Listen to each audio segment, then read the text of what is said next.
Hello, everybody. Welcome to the Evercade podcast. It's me. It's Crow. Where is everybody? Well, I know that Pete's getting his internet upgraded, so he's unfortunately not able to join us. That's And Rich may pop in later. I think I know, like some before, like Easter, they have like depending on different neighborhoods, they have like Easter egg hunting. So he might Gandalf in. but it's a long time before Easter. It's over a week away. Still next Saturday is still Easter. It's coming up. Yeah, I So know. I know, but it's yeah. But I think I'm trying to remember when my kid was younger. I think they do that because I know like an actual real Easter, like families are probably going to spend time. So I don't know. Maybe that's why some places. I don't know why it reminds me of when we had that big lunar eclipse that one year. It's several years ago at this point, and I remember there was this one lady that can't you postpone the eclipse because our kids are in school. Sure, sure. We'll get right on that. Yeah, there's another one of those this year. That's not going to be for like another 20 Yes, years. I think that's a solar eclipse Yes, this yes, time. yeah. I remember because I They I get blocked my calendar at work 56K. during that time for lunch, so I could see it. They get, Well, see it, and then if you have the proper eyewear, like don't like look, and even then you're not supposed to look at it too long. hey, if you're Trump, you can look right at it if you want. Yeah. Well, let's see who we have here in the chat this morning. We got channel member fan of fiction. We got Texo. We got archive gig. We got channel member the immortal sojourn. We got Clint Webster. We got Jaron Chapman. And yeah, good morning, everybody. All right. Texas, they get 56K in Canada, and my mind didn't go in the right place at first because I was like 56K, and then I realized he was talking about a 56K baud modem. Oh yeah, yeah. I didn't pick up on that either. Wow. Yeah. Oh yeah. That's been a He's getting long time upgraded. ago. Yeah. Hey, Gene Joke. Yeah, he's upgrading from what was it, 28.8? Dude, I remember those days. Even like a 32K was a big deal. Yeah, but like anything else, and it was like depending on where you were, how close you were to your ISP, like you wouldn't necessarily connect at 56K. Like usually it was more like 30 something, but for me I anyways. don't remember. Like I was in the military when I first got internet, and I remember like I was in their house, their dorm. It was almost like dorm rooms over there. And I remember I got a phone line just so I could hook my computer up to the internet. Yeah, those. That Oh, was the massive only reason. upgrade to Wessex. Okay. Yeah, no, those. Yeah, no, those were the days. I thought I was because we had like two phone lines. I had my own phone line for internet / talking to friends, and I thought I was cool because I had this box that you could press a button and you could switch them. So at night, it would switch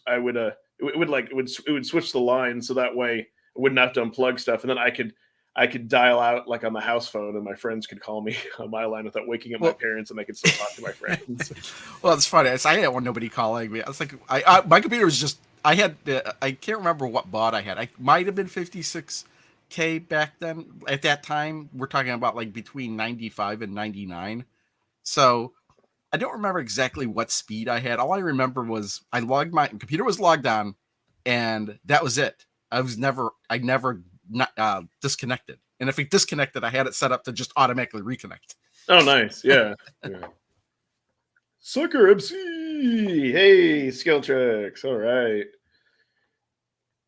the chat's buzzing today. Wow. I can get 3Gen Tuesday if the clouds are right, man. Yeah. Well, so like, this Blaze is like continually silent. There's a there's not That's really fine. They gotta give much of the me news. time to catch up. Yeah. Oh, we will. Yeah, we'll talk about the collections here in a second. Actually, so far, I won't spoil anything when you get to it. But actually, there's a few games I've been enjoying on the Commodore Commodore 364 collection. Oh, he lives. You Hello. lied. You said he That wasn't was a quick showing up. Easter egg hunt. Yeah, well, I'm only here for a little bit because the first one got rained out, and we're going to the second one in, I don't know, 20 minutes or so. So I am snow? here for a little bit. So hello. We got snow yesterday. We got snow. Yesterday, yeah. Dang. It's right now. It's like 30. It's Gandalf. And That's hey, wild. I Heart Retro. I will forever say your name right.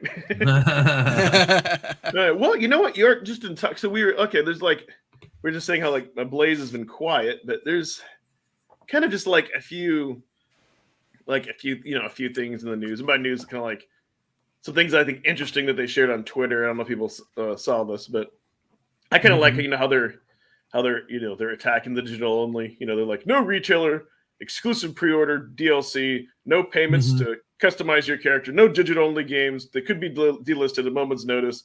And the joy of a good manual. We all know the joy of retro and just releasing those games. Technically not news. That's more of an advertisement. Yes.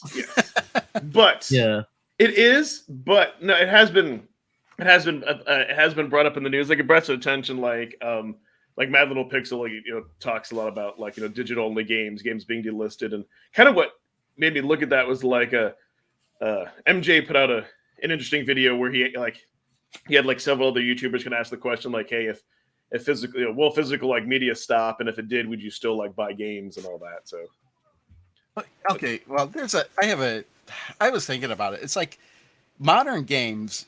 There's almost no reason to get them digitally unless you intend on maybe one day reselling it. But I don't think physically? the resale. Yeah, physically. Yeah. Like, because what's the point of like buying it physically only to like, because you think that okay, if you buy it physically, you can insert the disc in and play it, but it doesn't. It actually it just downloads the game and you have to install it anyway. So you don't have that advantage anymore. Really, it's just that, yeah, you own the game, but you do own it in a way digitally as well. And yeah, I don't know. It's such a weird thing. Really, the only physical games that I think like the Evercade physical game is because I guess it's because the actual game is actually on the cartridge itself, and if it does get updated, it gets updated on the cartridge.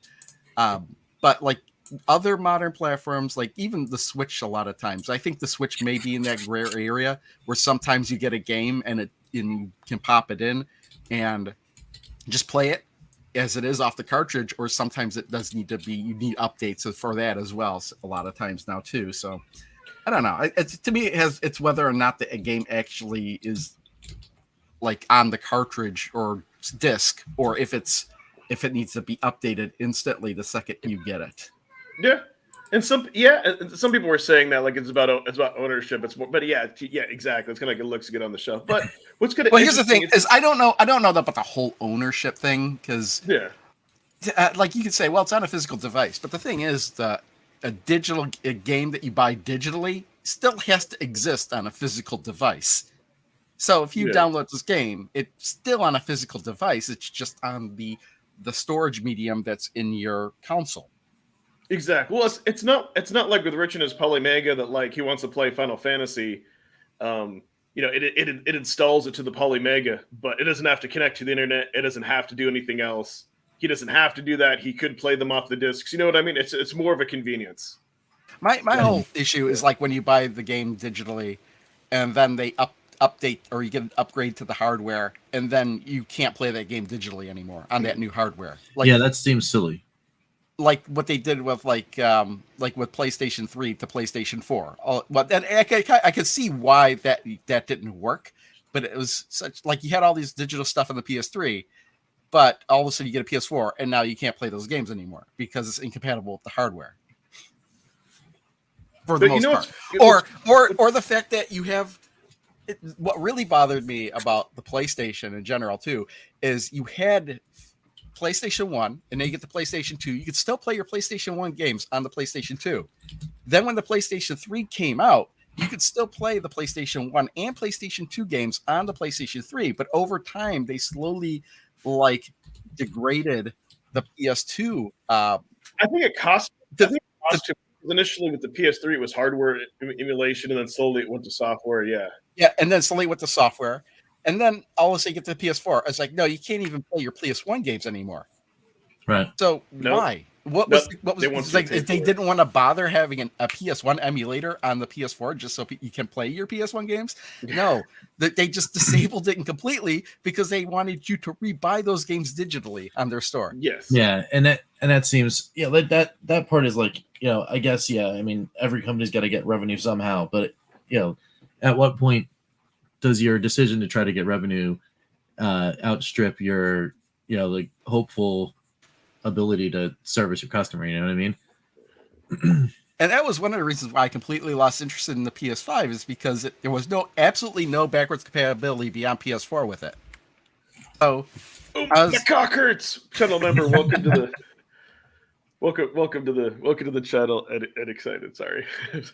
But yeah, I guess I'll stop with that. But no. But what's interesting, and one or two of the people like the YouTuber made the comment. They just said they'd switch over to PC because the funny thing is, that's what I did.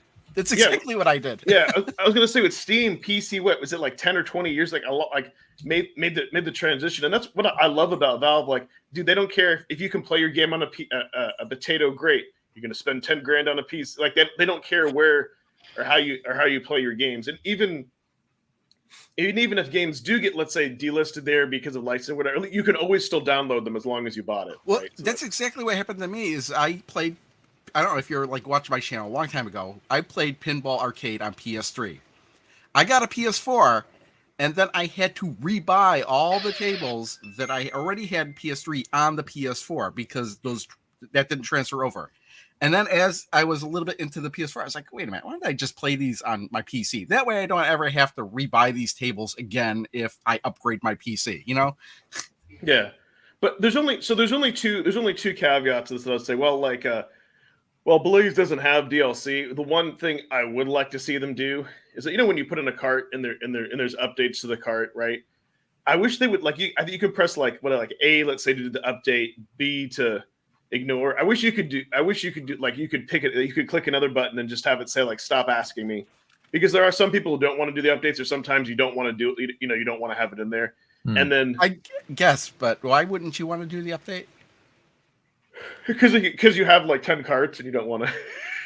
So, no, like you don't want to do it right away. There are some people who don't want to do updates, but the other thing that's funny is it's true. Well, games don't get delisted, but then licensing ends. So I mean, let me tell you a little story. That's not really Blaze's fault, but that's My wife had a Windows like I think it's a Windows 8 laptop, just a tiny one, and she went to use it one day and couldn't connect to the Wi-Fi.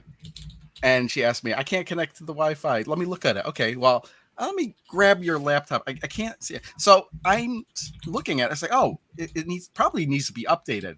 She hadn't updated that laptop since 2018. Dang. And I had to sit there for hours and hours having it go through all these updates just so it could connect to the Wi-Fi again. But if you had just done the updates like as they came up, it's not that and over time, it's not that much time, a little bit time here or there, not like hours and hours and hours just to update a computer so it's able to work again. That's nuts. Yeah, no, I was going to say, yeah, and that's all. Yeah, this is Apple for you. Yeah, it gets updated and then the developer didn't support it. And all well, that that's stuff. not just Apple. I've seen stuff happen on Android too, like that, where you upgrade the OS and all of a sudden the game's not compatible with it anymore, and the game needs to be updated before it. Yeah, and in particular, I have that Evil Knievel game on my phone. Oh, really? Yeah. Yeah, and I mean, I love the game. I've been playing it for years, but the last OS update for Apple OS, something happened. Anytime you launch the game, it just crashes. But the dev, they bounce. They're not updating it anymore. So big sad face for me. And to be fair, it's like that. The same stuff happens on Steam as well. Like a game will get created, and there might be a bug in it, but the people that were under contract to make this game work on Steam anyway are no longer under contract, and they can't fix it. Mm-hmm. Well, there's one saving grace to that, and that's like on the Steam Deck. That luckily, like if it works like on an older version of Proton, then there's ways to then like the community and then there's support. You got me wondering about that Evil Knievel game because I got it on Android. So like, here's kind of the up and the downside, because then like in a perfect example, because wearing Gandalf is wearing Ring Invisible. I love you guys. That's great. Yeah, he can't wear it too long, or he may be influenced. Anyways, but like a great like Stardew Valley, like yesterday came out with the 1.6 update, which is huge. People have been waiting for a while. And so I know like some people are like, oh, that would be great on Evercade, but that is the plus side, is there are like some indie games like that where you don't have to like, they kind of keep the same spirit where you don't have to buy any other DLC. They just get updated, but they need to be on a platform to be updated to make like a lot of like, kind of like a lot of nice things. And then what's kind of neat is then another tweet, what's one area do you think retro games beat modern releases? And like a lot of people, which kind of also comes into the poll that I'm doing. And so like a lot of people put things like retro, they'll stand the test of time, the drop in and play aspect.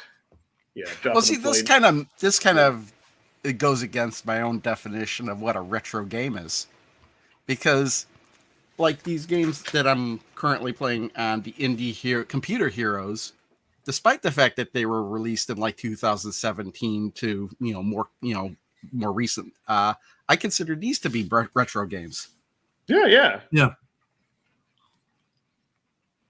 No, you can really get on the rabbit hole. They mean like different things. Just like the Astro Bros collection. Those are like modern retro games, but they're in like that they're in like that pixel art kind of style. And I won't get into what I think a retro game is or not, because my definition is I don't think just because a game is old it's retro. Gotcha. Yeah, it's funny because people have different definitions of things. But so can't remember who it was, but it was kind of funny in that video because they were talking about like can't remember which dang it, Richard, the guys that drink beer, whatever, Pete would know.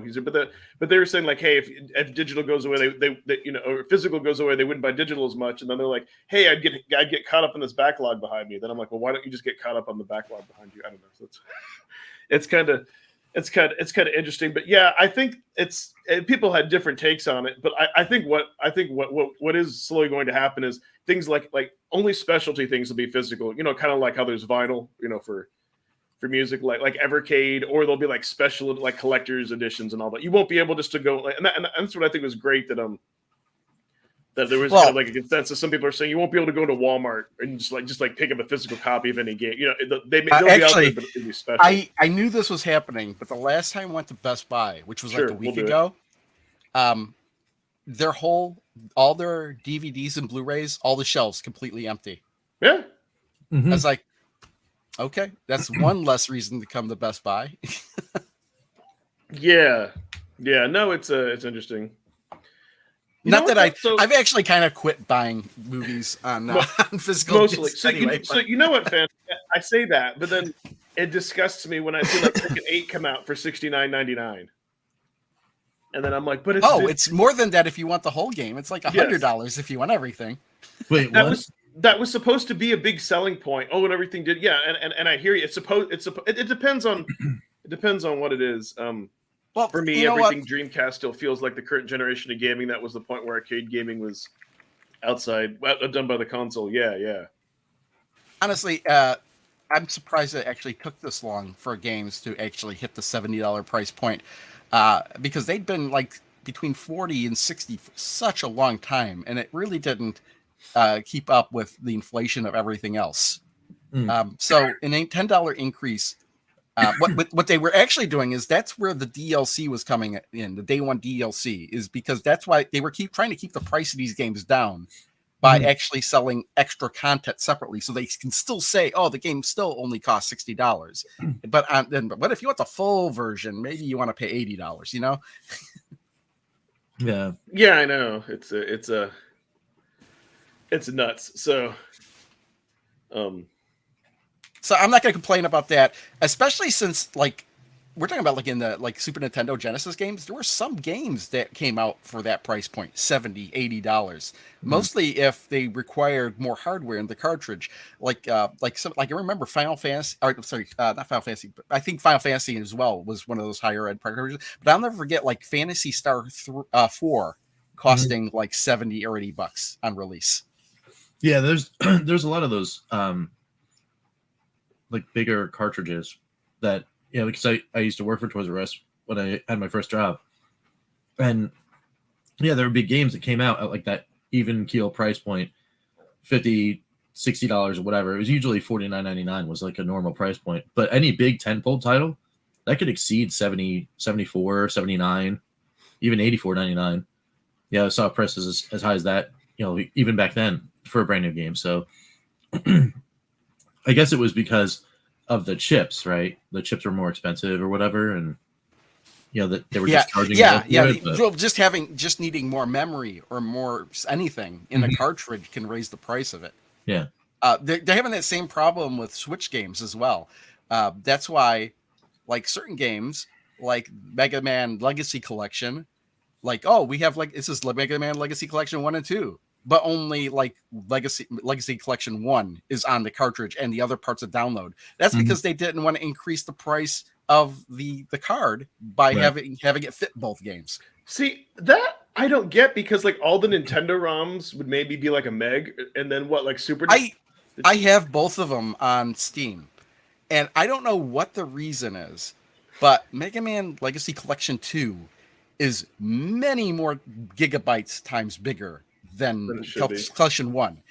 I don't. It must be like bonus features or something that are on it. Yeah, there's bonus stuff causing it to, you know. I think it might be Mega Man 8 in general too, because that one was on PlayStation 1 and they had all the video files on it. But still, that should have been gigabytes in size. Ooh, 24 new toys. Oh, dude, that would be cool if they had if they had like, you know, if they had Evercade. Really? Wait a minute. Where? Yep. Is this Canada still? No, I think in the US. I actually was in a Walgreens the other day, and I actually saw a gift card for a Toys R Us, and I was like, "Whoa, what's going on?" It's a key? Yeah. Oh. You said Toys R Us, and look, you shut up. Yeah, right. I think this is the sign, though. It's time to go. Time to go hunting. What's up, buddy? Daddy, can you go get my sneakers? Gandalf may be needed elsewhere, but oh sure, yeah. All right, guys. Well, it is indeed time to go hunting. Cool. Of the Easter egg. So I'll see you guys later. All right. See you. Cool. Good chats, everybody. Yeah. Have fun. Thanks for stopping by. Yeah, no worries. All right. All right, see ya.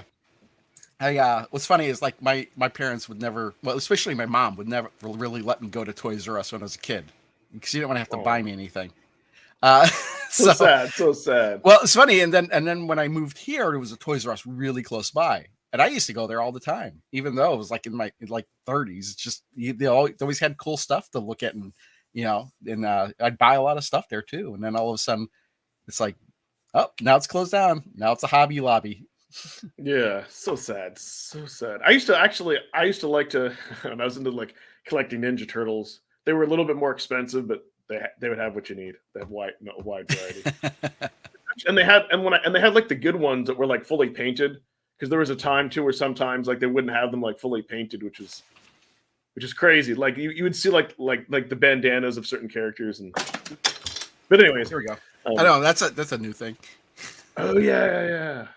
The Masters of the Universe Teenage Mutant Ninja Turtles crossover. It's happening. So you could take this guy and take his, and he turns into he actually just turns into a Mauser. You just put his legs on. Down with Hobby Lobby. Well, it's not their fault. No, I know. I just wanted to say that. Now you got a Mauser. But so yeah, that kind of leads into this week's poll, which by the way we got 110 votes, which is I always love it when we get above 100. So thanks everyone for voting. And you know, I try to ask something, either I'm curious or somebody from the and the chat influences me, and I don't know, I just want and that's why it's funny. And so before all that, I asked like, what do you like the most about the ecosystem? Because I can think about the different reasons, and so I had to act like collecting the carts without breaking the bank. Because if you think about it, there really isn't another new modern retro console that makes its own carts. I mean, there's like the Polymega, but there's not, like as far as I know, like Evercade is the only one who's doing that, like to actually make their own carts. Like I don't know if you would have counted the Amico if that had ever came out, because that did have physical games to buy, but games actually weren't in it. It was kind of a weird thing. Yeah.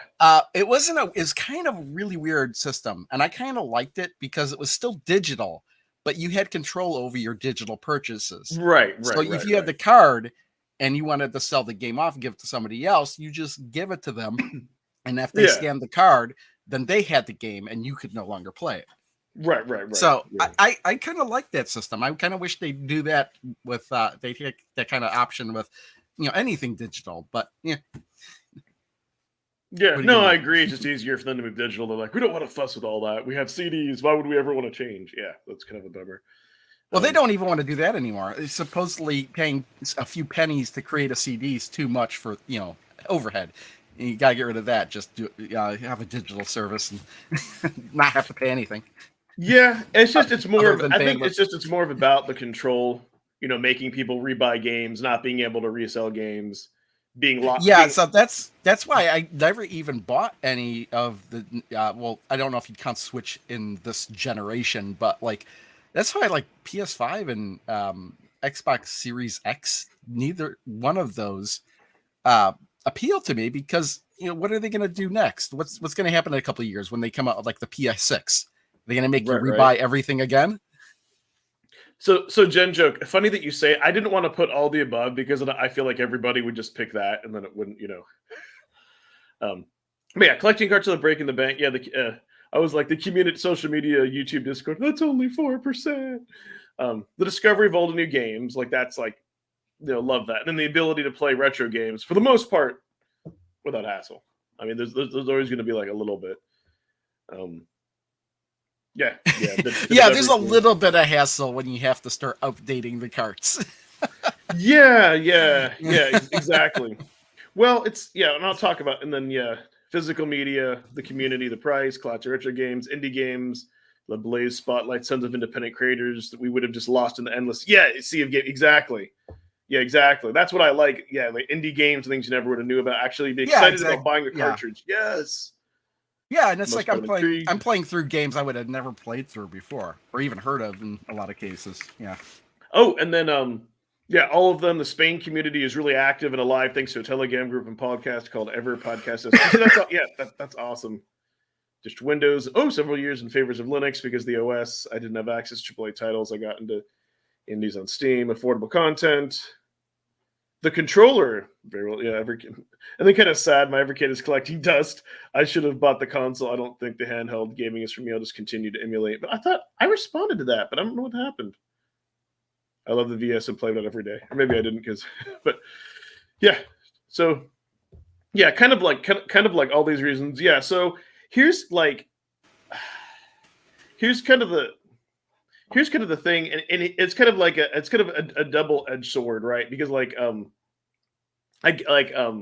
Game Freak did a video recently about he said like unpopular opinion, retro devices shouldn't have like firmware updates and all that type of stuff and all that. And I was like, if you don't want that, you get a Super Pocket. Well, but even that, it's like I hear you, but the thing that with having firmware updates, like at least to the OS and all that, like you have game of the month, you have hidden games, it keeps it fresh. And the other thing too, because since Blaze is such a small company, they don't have the resources to like fully test everything. And what I mean by that is, you notice that like most of the titles that come out usually require some type of firmware update or some type of patch to fix something.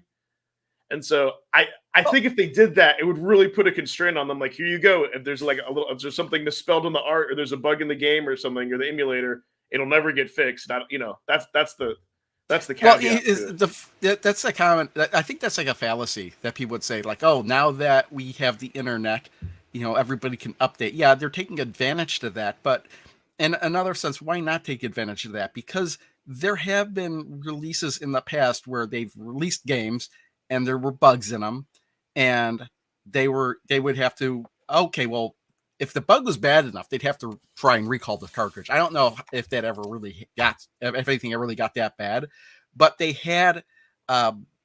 Oh, in our second batch of games, it's going to be a different version of the code that fixes this bug. So they have been doing that. They just haven't been able, like if you had bought the game, if you have one of those original copies of the game, you get a different version of the game slightly. I can't remember exactly which game it was because I never had it. It was a Genesis game. It was like Strider's, one of the Strider games. Where if you have like the earliest version of that, you can fight against Godzilla, Spider-Man, and Batman. Those characters were in the original version of the game. And then over time, as new batches were released, they've slowly put different versions on it. All of a sudden, like Batman isn't in the game anymore. It's now Bat. Or Godzilla is not in the game anymore, or something. We're slowly taking out that stuff. No, yeah. And if you look at like game ROMs, you could see Revenge of Shinobi's a great, yes. Okay, was it Revenge of Shinobi? Okay. Yes, See, I never played. I just knew about this. But like, if you like emulate and you find these ROMs, you could find all these different versions of the ROMs and see them for yourself. But here, even if they were to put that in a compilation, you're not getting the version with Godzilla, Spider-Man, and Batman in it. Right, but remember, like Ronyu's Tale, right? There was like that whole controversial. They released that on Mega Cat 2, and you could play it, and then when the dev had the final version, then you could update the cart and you got it.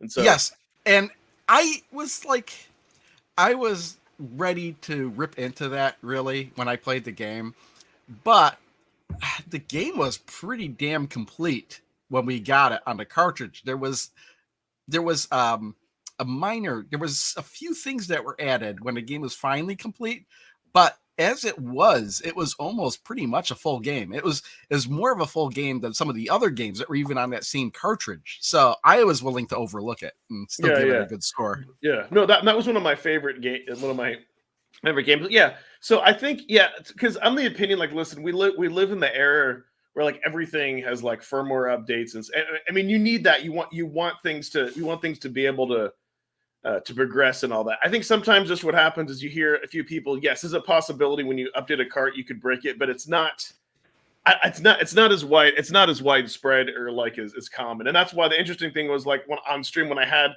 my the Duke 2 cart die, it wasn't because of the update. It just died. It's for me, it's as maybe more of a concern of just quality control. But that was, I think, a weird thing because like the latest 2 carts I had that got like Commodore C64 3 and Indy 3, like those have been working fine. Which, by the way, I'm still in contact with Video Games Plus. Like last week, they said that they were going to their testers, and I've had to bug them twice. I'm like, I'm just like, it's gonna be weird because I'm gonna get to those games before you do somehow, unless my cart's bugged too, and I never really noticed. Yeah. So I don't know. They're still doing this, but I just said, hey, when am I going to be able to get their play? I mean, they've been cool. They paid to ship both of those back. So I don't mind being patient because of the cart that is. I stopped at the PS4. So here's what's funny about, and then we'll talk about the Commodore 64. Yeah, I actually kind of agree with that too, because I stopped at PS4 too, because PS5 has been out for like 3 years now almost at this point, and actually over 3 years, and I can't think of one game I'd want to play on it that I already couldn't play somewhere else. No, and here's because like yeah, well that's the thing. Like PS5 is more AAA. Here's what's interesting though. Listen, I'm not saying you can't enjoy modern gaming, but I think it is kind of interesting that you do see like a lot of like retro gamers out there. They do have all the modern systems and they play the modern games sometimes. And again, I'm not gonna point to anyone directly or accuse anybody, but I think some people just like collecting older games, having the physical media, and I think they occasionally play it and it looks great on the shelf. I don't think it's something we're more like the Evercade ecosystem where we do actively like play everything. And I could be and I could be wrong about that, but I think to each teach their own, however you want to play. But yeah, for me, there was no reason to get a PS5, especially a PS4. I use that to play. I use that to still play like retro games on. Be like the Castlevania collection because it's there. Yeah, okay. Do you really need a PS4 to play those games though? No. No, you definitely. So no, the reason for that is because that. So that was before. Like the only downside to PC gaming, in my opinion, kind of before the Steam Deck, is that like it's an investment. You know, you do have to keep upgrading, and that's why I think some people went to consoles. But like when the Steam Deck came out, then you can play like a wide variety of things for the kind of for the price. And so and they consoleize it, so that really got me back more into PC gaming. But like I had things like Pac-Man and Contra on there like before that. So I think the reason why those digital collections sell well, to your point, Crow, yeah, you can't, unless you like jailbreak a console, you can't really do that. But I already have those games. It's there in the living room. If I want to jump in and play Miss Pac-Man, I can do it. If I want to jump in and play Contra, and have it on the big screen. Let me tell you something. Last time I cleaned up my area over here, I disconnected PS4 and Xbox and I put them in bins. They're not hooked up anymore. Kids play older games. Yeah. So like my kiddo loves The Sims, has a few Sims packs, so she'll play that. But it was funny because like the other day, it's like, okay, so I need to play The Sims. The Sims needs to do an update. But to do the update, then you have to go online. And then you have to go online so you can download the BIOS just so they can keep the anti-protections. It's like it's kind of a pain in the ass because it got like I think now like I'm logged out of my PS4 account. Like fine, I can't upload my Pac-Man scores, so it's just But then again, uploading your leaderboards and stuff, that stuff will eventually disappear too. It's like they're just gonna, when they decide we don't want to store that stuff anymore. We don't want to run those servers anymore. All of a sudden, no more leaderboards. And even though you could like emulate that stuff, like I read like they're like the Pac-Man, Miss Pac-Man collections. Those were like $1. Those were like on sale for $1 on Steam. Like so I just picked them up again. On Steam. Yeah. And then you just play it on your PC, and then you got the Steam Deck, and you can just play it on your Steam Deck too. Exactly.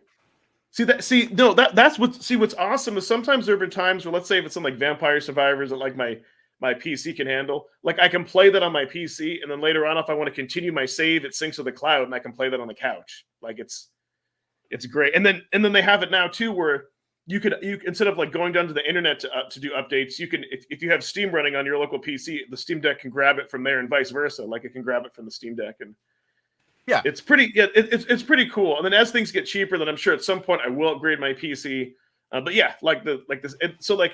And the reason like the Steam ecosystem, I kind of like with Evercade, like you can do the same thing, right? Like I can take the cart, I can put it in the VS, I can put it in the XP, I can put it in the Super Pocket. And this in your save states go with you, so it's kind of like that same. Well, it's funny because my kind of disappointment in what the PS5 was what led me to build my computer. That's great. Yeah, no, that's great. No, and the other thing for PC gaming was because I still love, like most indie games, you buy it and you have the whole game, unless it's something like Dead Cells where they do actually like they created more DLC over the years. Like that's to your point, you were talking about earlier, they just didn't hide like half of the game behind the DLC. So, yeah, mainly for indie games, and then on top of that, if I do want to emulate, others like something like the Sega Saturn, I haven't really played. I don't play as much emulation. Like on my Steam Deck, every now and then I'll bump into, and play some retro games, but because I already have like Contra on the PS4, if I want to play it in the living room instead of screwing with the dock and I want to play on the big screen, it's just easier for me to launch it up. So, all kind of interesting stuff. But yeah, I kind of, it's like, I don't know, kind of going forward, like unless like, as far as like your Xbox or like PS whatever, like, yeah, I don't see a need to get another one. Like at that point, that's why it's just PC gaming, because at least your games are going to be there. Yeah, and the way I look at it is, if something ever happened to where a game got delisted or even removed, where you couldn't even download it anymore, there's still always ways to get it to run on PC. You can find it, you can get it. Say a game's broken, it seems more likely going to be fixed. Like people will fix the games for you, like on like for PC. Oh, you want a better version? Here's mods too. You can mod up the games. Those mods are usually sometimes they're available on consoles too, but they always are available on PC. And one of the reasons, like I said, another reason I kind of switched from PS4 to PC with Pinball Arcade way back then is because everything was getting released on PC first anyway. Yeah. Oh, funny. So yeah, by the way, like my daughter is highly jealous of me because like the Stardew Valley like 1.6 update released like at midnight for PC, but it hasn't yet released for mobile. I'm like, it'll be there soon. Because that's the thing I was telling her. I'm like, PC gets everything first. Like, I know go back to Vampire Survivors, but I remember that was like early access, like stuff like that you see on PC first, and then yeah, it's because of it was usually mobile and PC. I was finding was getting updated first, and the reason why was because I think there was all this red tape they have to go through to get, and they have to pay additional fees to get additional content for games on these platforms like the PlayStation whatever 4 or 5 or and that's why they like I know for Pinball Arcade in general they weren't updating the game like every time a new table is added. They were updating it like every third table because it would cost them less money to do multiples at once rather than do everything single time. Whereas it didn't cost them anything extra to do it on mobile or Steam. yeah. No, and I know there's like I don't know, there's various. I know there's some like one ridiculous lawsuit against Valve where they're wanting to try to like sue them for the 30%. But I'm like, listen. Valve is like one of the companies where like they don't pass those, like they don't make the consumers pay for it, right? Like you can install Steam, there's no monthly fee, they make the devs pay for it, and then they take care of everything. They host it, they make it easy. And they'll like they'll even fix games for the Steam Deck depending on the release before the devs do. So like you're getting your game out there to a wider audience by putting it on Steam than like anywhere else, even like Epic Game Store. And like I see this is like with eBay. Is like I'll put stuff on eBay, even though eBay takes a good chunk of the sale away from me, just because more people are looking on eBay than anywhere else. Exactly. So yeah, that's yeah, and then Steam has all kind of cool things. Oh, so no, I'll get to Metal Sword is a great question. So yeah, but I like what Mike said. Like 20 years from now, PS4 games are not the same. But here's the thing too that you have to wonder because it's a store. Like 20 years from now, who know you like those stores may be completely down to where you can't even like download any updates for the. You know what I mean? Because console stores tend to just go away completely. So yeah, that's the thing is like.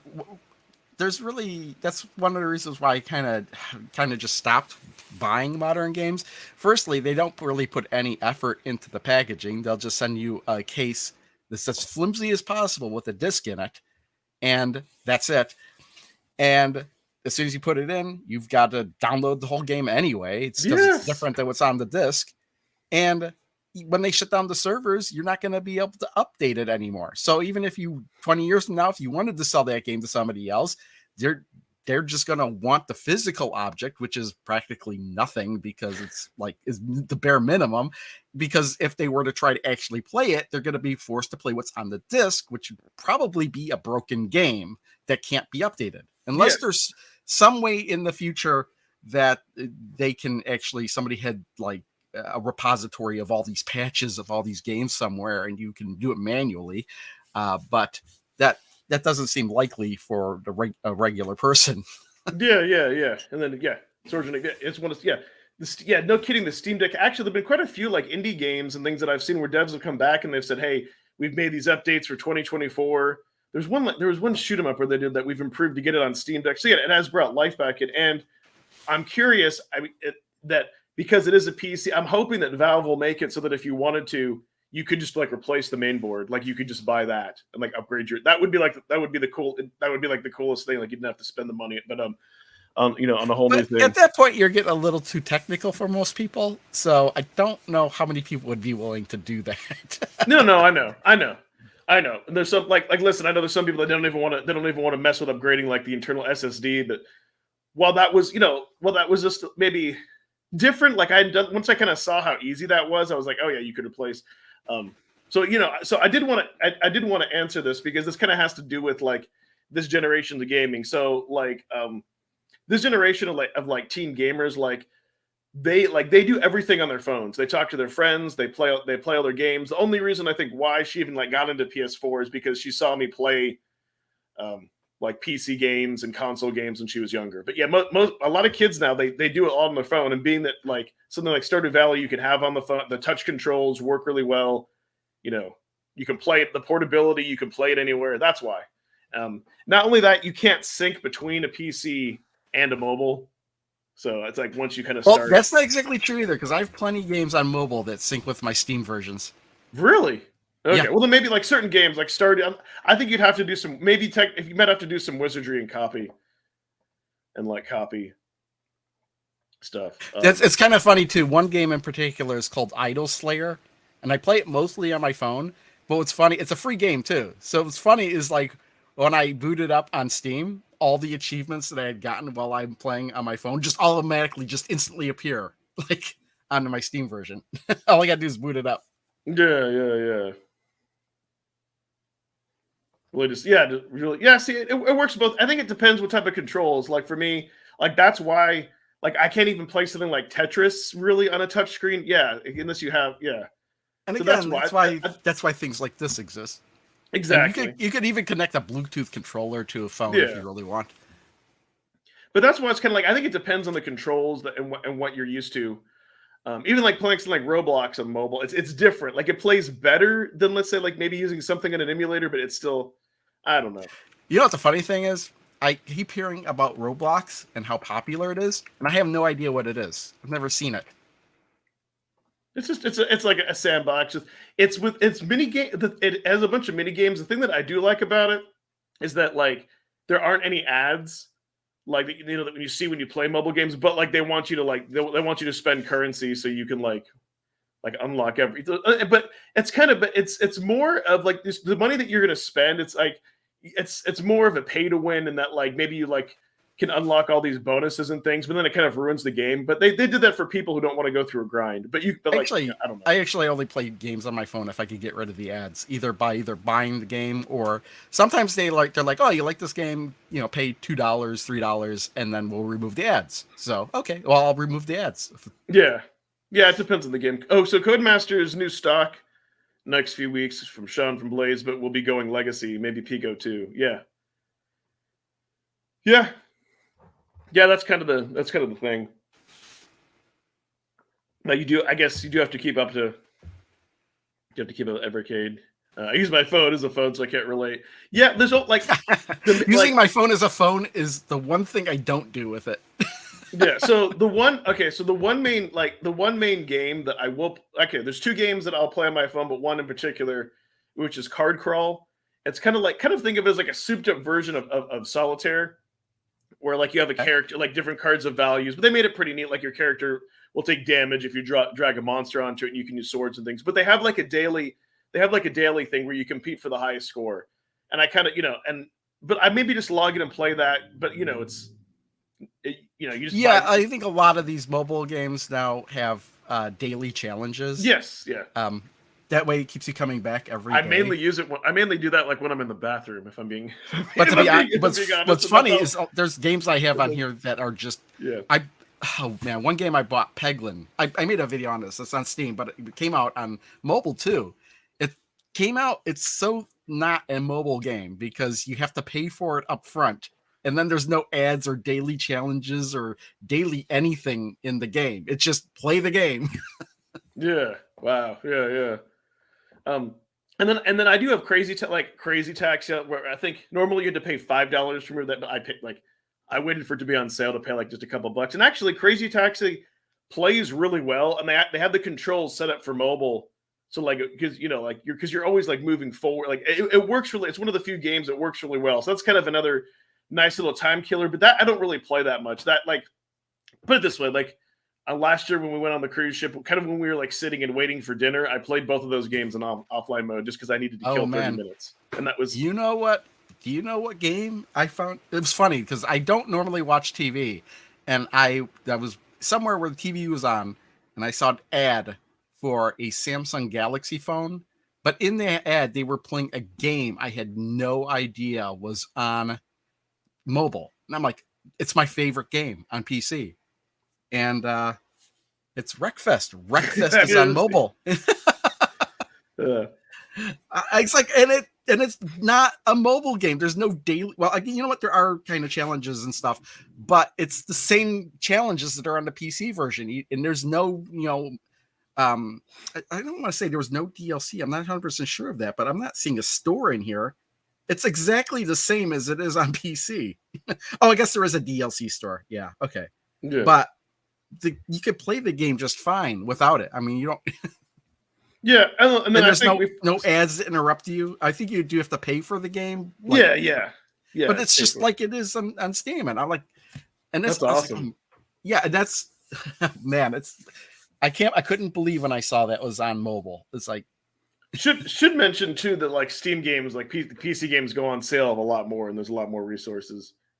Oh, no, it's not cloud based. It's installed on my phone. It's just like it is on PC. Exactly. It's like I assume it's exactly like it is on PS4.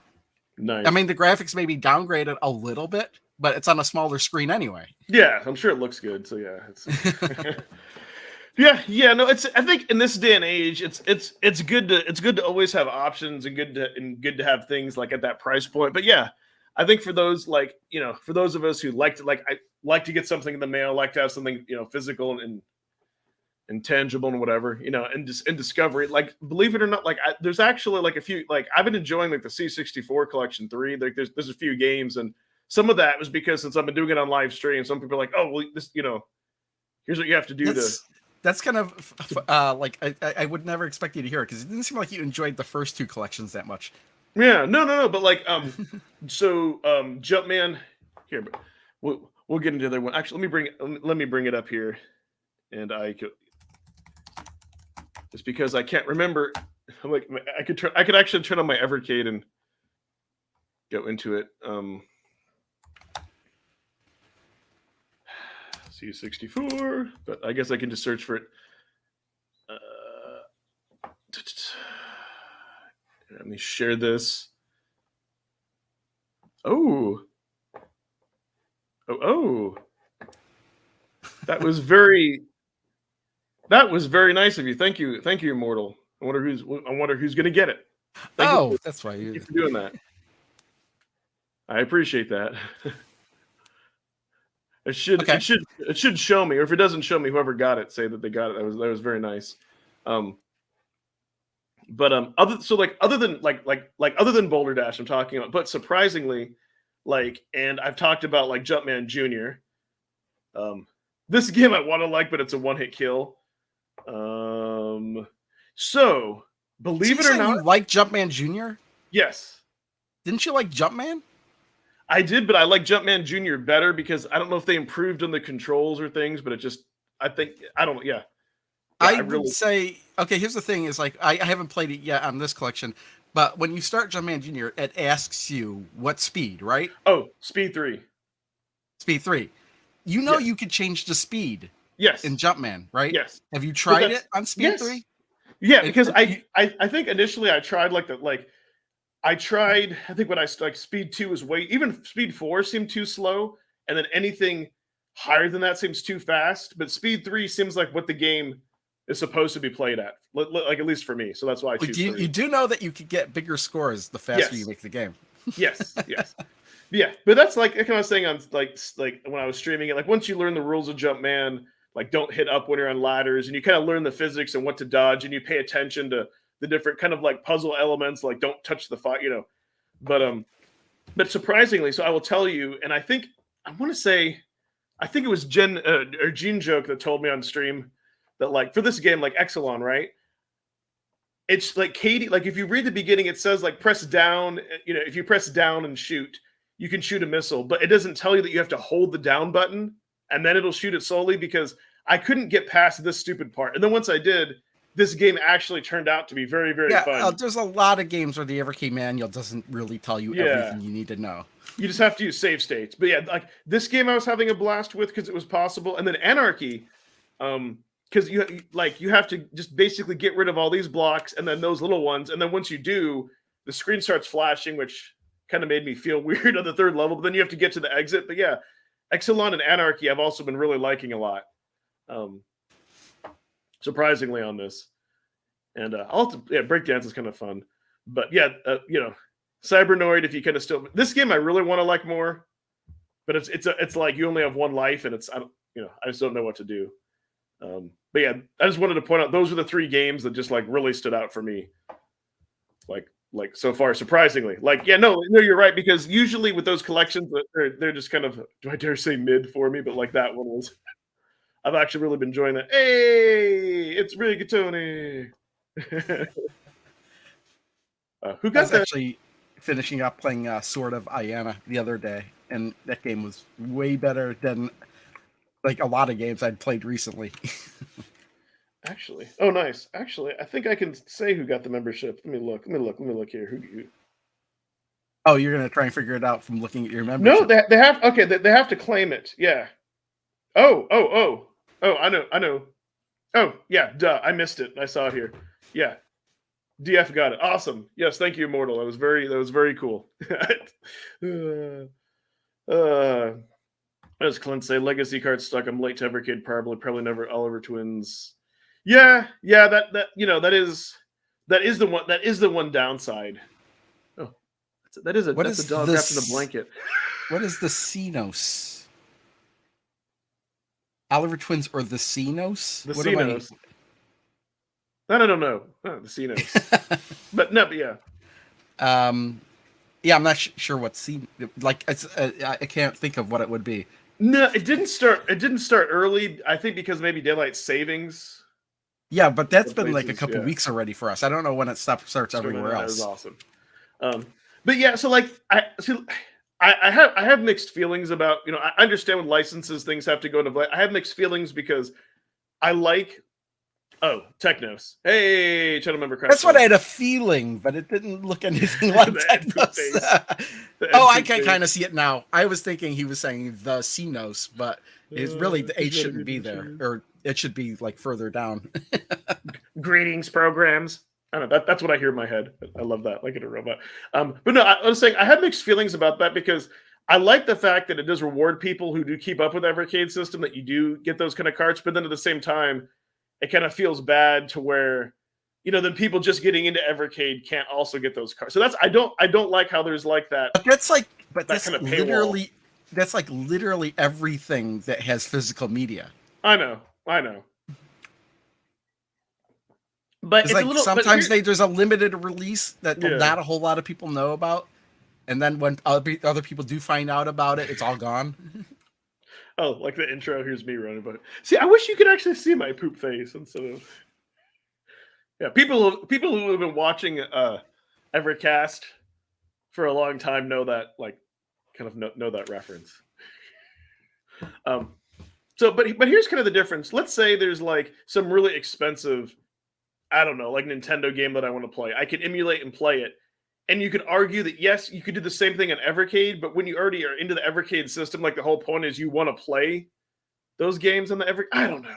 But yeah. I think it's a collector thing. I think you want to have it because you don't have it. Yeah.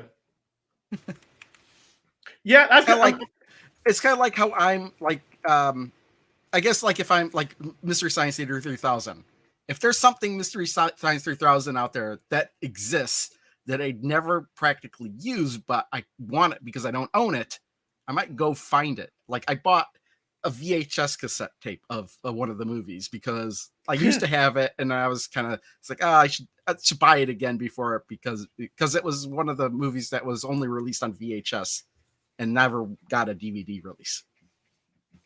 Gotcha. Yeah. Oh, okay. It's a Tron reference. Although that I thought you knew that. No, I didn't. No. You know what's funny? It's like that's not the only Tron reference somebody didn't get a long time ago. I don't know if you remember South Park. They depicted Moses as the MCP program, as the spinning cylinder. I don't know if you remember that. No. And one of my friends saw that from Tron, saw that image. He's like, it's Moses. And I thought he was joking. Like, oh yeah, they did Moses, like Moses of South Park. He didn't realize that was from the movie Tron. Yeah, no, like I've seen like I want to say I saw Tron like again like some years, like maybe 5 years back as an adult, but like it's one of those things where I'm aware of it, but just like not like super into it. Like I think Tron is awesome, but like I'm not like but like not as like familiar, like because it's not one of those ones like that like seen multiple times. Unfortunately, when that movie came out on DVD, I watched it a lot. I rewatched it and watched it. Yeah. It isn't something like Star Trek that I'm really familiar. Although you could probably like ask me something I should know for Star Trek and be like, yeah, sorry. No. Yeah, scalpers do. Yeah. But people are gonna like. I almost did that the other day. that figure I showed you, it was a Target exclusive, and I never didn't think I was ever gonna find it. And I just had a feeling. I went to Target one day, and they had 4 of them, and part of me was like, buy all 4 of them and sell 3 of them on eBay. And I was like, nah, I'm not gonna do that. So So, Mike, yeah, I'd love to see an online community connected VS. So, yeah, how cool would it? Yes, exactly. So, how cool would it be that when I go to like my live streams, if I could do that where we all could where we all could play a game like that multiplayer, several of us. Think how much fun that would be. And then if like other YouTubers also like did that, think how much more it would spread the word of Evercade and how cool that would be. Yeah, and even if it was just like one community game and a basic, yeah, I agree. Yeah, and that Yeah. the community would be the key word, right? Like that would be the kind of the whole dude. Well, here's the thing then. Yeah. If there's one game that's already on the Evercade that they could set up for online play, just one game, what game would it be? That's a good. You know what? That's a good question. Let's have the chat. Let's hit.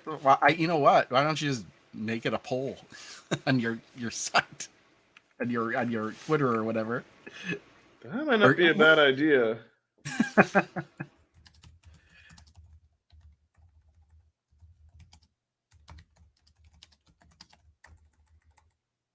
Actually, Donut Dodo. let me just screenshot that because I'm lazy. Well, but Donut Dodo isn't multiplayer, right? That would be more of a leaderboard. That would be more of a leaderboard thing. I think that should be the first lead. I think that should be like the first leaderboard game, 100%. But or what if? How about this? You know how on the Discord they have Katie's challenge, and people participate in that on Discord.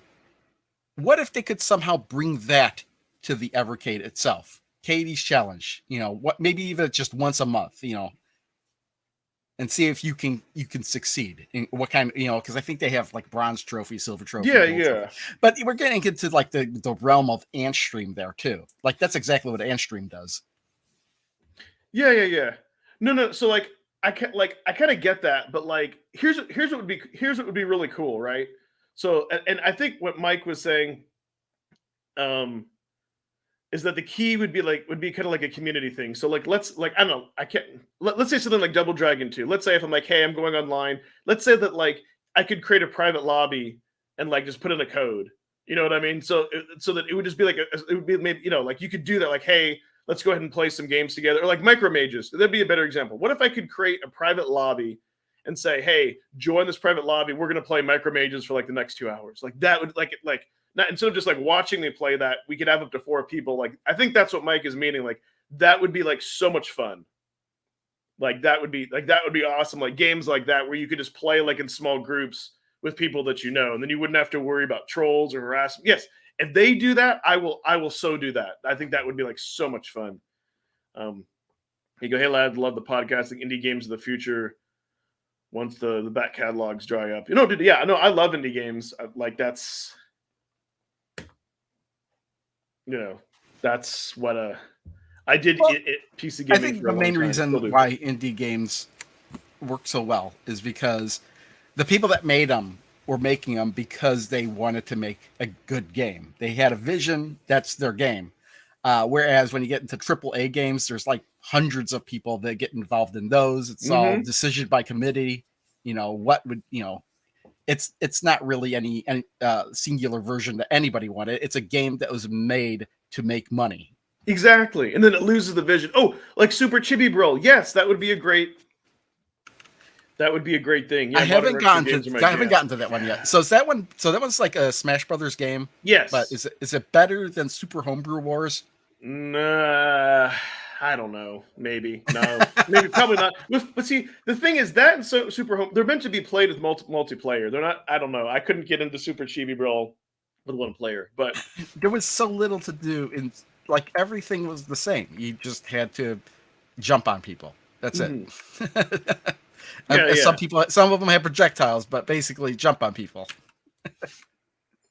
Yeah. So I think that would be neat, even if it was something to where either you had to own the cart, or I kind of like your idea, Crow, like with Game of the Month, if they just said like, hey, this multiplayer game will be this. For right now, you could only play this game that's digital.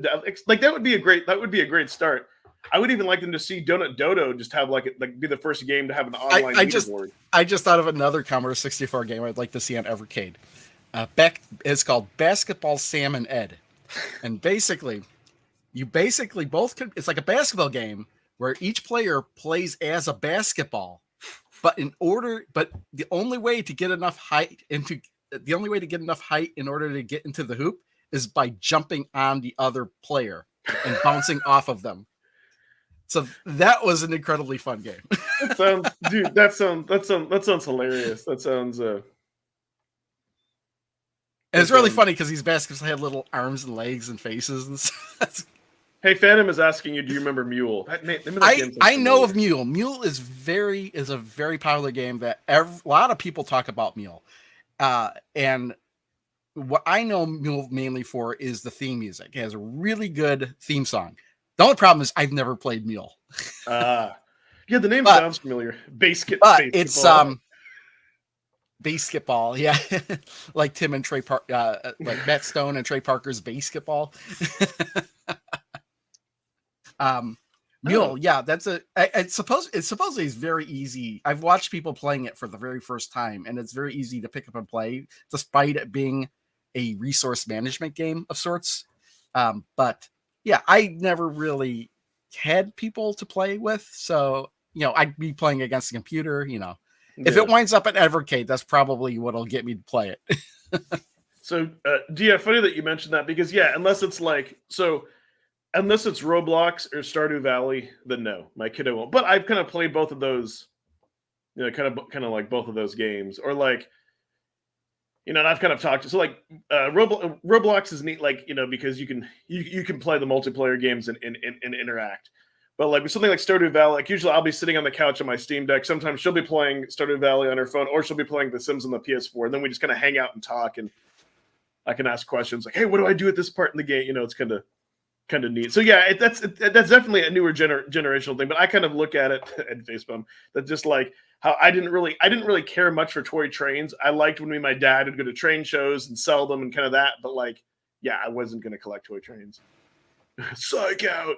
But we do have a lot of games in this collections, and what first game is this? It's funny. I didn't rename it for the title. Oh, this is how I can't think because this game goes under so many names. Is it called Nebulous on this cartridge? I think it's called Nebulous here, see. But it was called yes, Nebulous, yeah, because it came under depending on what platform it was on too, and what country it was released in. It sometimes went under different names, like Tower Toppler. On the NES, it was called Castlean. But this is like a platforming puzzle game. And once you kind of figure out how to play Castleton? Oh, no. Castlean. I think there's an I missing. I was thinking of the fictional college from Time Chasers. Sorry. Castleton. My wife has that shirt. You Castleton snob. We're going to get back to this, but that DVD collection that has Time Chasers, Merlin's Shop, and Touch of Satan. That is one of my all-time favorite box sets. I'm just sorry, I just had to. I've watched those episodes way too. I could probably put that DVD in and watch any of those and never get board of that. That would be a desert island box set for me. Sorry, but. But anyway, what's funny is one of the main things I remember about this game is I had it on the 7800. And I remember thinking the game was broken for a really long time because as soon as the guy would get out of his ship, the game would reset. And what it turned out that you had to have the difficulty switches on the system set a certain way. You had to set them in the novice section. Otherwise, the game wouldn't work for whatever reason. Anyway, that has nothing to do with this. Dude, I've never gotten this far. I'm gonna have to go back and play this game because I like this. I just thought it was a little bit. There's 8 towers, and it's really a puzzle as to how you get to the top of the tower. So you have to think about, and it's cool, the whole rotating effect. So but this is a puzzle game. It's a puzzle platformer. You really have to think about how to navigate and avoid the obstacles in order to get to the top. And it really does get hard. It really gets hard. And you do have I think you can shoot one bullet at a time. But I think the things come back as soon as when you destroy them. I think it's just so you can get rid of them temporarily. I'm gonna have to do a video. Was I wrong? But no, I completely forgot about this game, and I love. Oh yeah, it's a good game. I mean, yeah. It's a really good game. It's just it's a lot of trying to figure out what you need to do. And that's where there's the time limit too. That's what the save is. You got to use save states for this. To if you just don't want to keep having to restart the game when you lose all your lives. But yeah, that's why this game was called Tower Toppler in some here in the US for every system except for the NES, because you toppled the towers. And then you play a little mini game for the next tower. You know what? That is annoying. Or yes. That is one thing I don't understand. The whole you hit a button on accident and you reset the whole game. Yeah, no. Well, not only that, but I noticed on Jumpman I couldn't remap jump is. Let me get my controller. Okay, so jump normally is mapped to B, but I like A. But when I remapped it and changed it to A, then when I brought up the keyboard to go through and change the speed, nothing would work. I think it just it changed from the different case of characters on the keyboard, because I think this is hard set to something else, and you can't remap. But that's the thing is when you bring up the virtual keyboard. Here's the thing: when you edit the button mappings for the game, you're changing it for the game. When you go to the virtual keyboard, it defaults back to the Evercade menu settings. Yeah. Which makes sometimes I was playing Planet X2, and that was particularly annoying in that game when you would pull up. What's interesting about that game is that when you pull up the virtual keyboard, they changed it. You don't bring up the virtual keyboard. Rather, you're bringing up just numbers 0 through 9 instead, because that's all you really need for that game on the keyboard. But to make your selection, you have to push a different button to make your selection there than you would for the rest of the game. So maybe that's what. Okay, so maybe that's what it is. Maybe I'll still have to use B, but I swear, I couldn't. I ended up. Maybe I just got confused. I ended up switching it back, so I was like, fine, I'll live with B being jump. Yeah, you have to if you switch it to B for your action button for the game, and you bring up the virtual menu, you still have to push A, even though you change the buttons for the game for the buttons for the virtual menu. Gotcha. Because it's not remapping the buttons for that. Okay, that's good to know. Because I was like, why not? This doesn't work. And but yeah, this game was on almost every platform back then. Nice. So okay, if you had, I'll have to go back and play because it looks great. And all right, what do we have next? The funny thing, I didn't rename these, so this will be a surprise. Oh, this is Pit Stop 2. Do you know why this is called? Well, because this is the only racing game in that collection. And do you know why this is called Pit Stop 2? Why? Because 2 people can play it. There is a pit stop. There is a pit stop, but that's only a single player game. So I guess this is a sequel, and this is also a sequel, but it's also 2 because it's split screen and 2 people can play it. And what I remember about this game is that I had this. We had this in the Atari 8-bit computers, and I used to play this against my dad a lot. So I was pretty familiar with this game. I just never had played the Commodore version before. I think this game is fantastic. It holds up way better than I thought it would. There's some trick to the pit stops. How to do the pit? You mean control the people in the pit stops? Because it's pretty obvious how to get in the pit stop. The road opens up, and you just kind of. I think that's what he means. To get in there, how do you control the people to? Yeah, as a kid. Yeah, you have to move a cursor. That's the thing is you have to move a cursor, and it's not a mouse thing because the Commodore 64 didn't really have a mouse. You used to use the joystick in the original versions of this game. But you have to. The whole thing with the pit stop is you have to manage multiple people at the same time. what you do is you first control the gas man to pump up the gas, and then while he's doing that, have your other guy run around and change the tires. But you had to be careful not to overfill your car, because if you did, you'd have to reset and fill again from the beginning. I don't know what kind of sense that makes in real life. It's just that way it works in this game. This is your penalty for not paying attention. Yeah. for filling up your car properly. You know what, Toxo? I want them to add keyboards, because like the way I want to add that too, just for the fun of it. Like maybe some games might be more nostalgic or more fun, or they may play better. I don't know. Or if keyboard support worked, period, because I wouldn't mind playing games with just the keyboard with the arrow keys or whatever. No, like I'd love to be able to like use Jumpman with just with the WASD keys, because I think that's how that game was more designed, and it might, No, definitely was not designed to be played. It wasn't? Okay. No, it was definitely designed to play with a joystick. There was no such thing as WASD back in those days. That's right. Controls. Yeah, and the like Commodore 64 and Atari 8-bit computers didn't really have like the arrow keys like we have these days. The Commodore 64 in particular only had 2. So to move one way, you'd hit the button, but to move the other way, you'd have to hit like the Commodore key and the button to move the other way. Yeah, and well, so like here's the thing, analog sticks. I don't know the underlining system of how it works on Evercade, but I do know you can like any of the at least all the most of this. I'll say most. I won't say all, because somebody will be like, well, there's some like things like TurboGrafx, maybe like Game Boy by default. They don't use analog sticks in RetroArch. You can go in there and you can check a button, and then they work with the analog stick magically. Wait a minute. Just because the analog stick would work doesn't mean you're getting analog controls.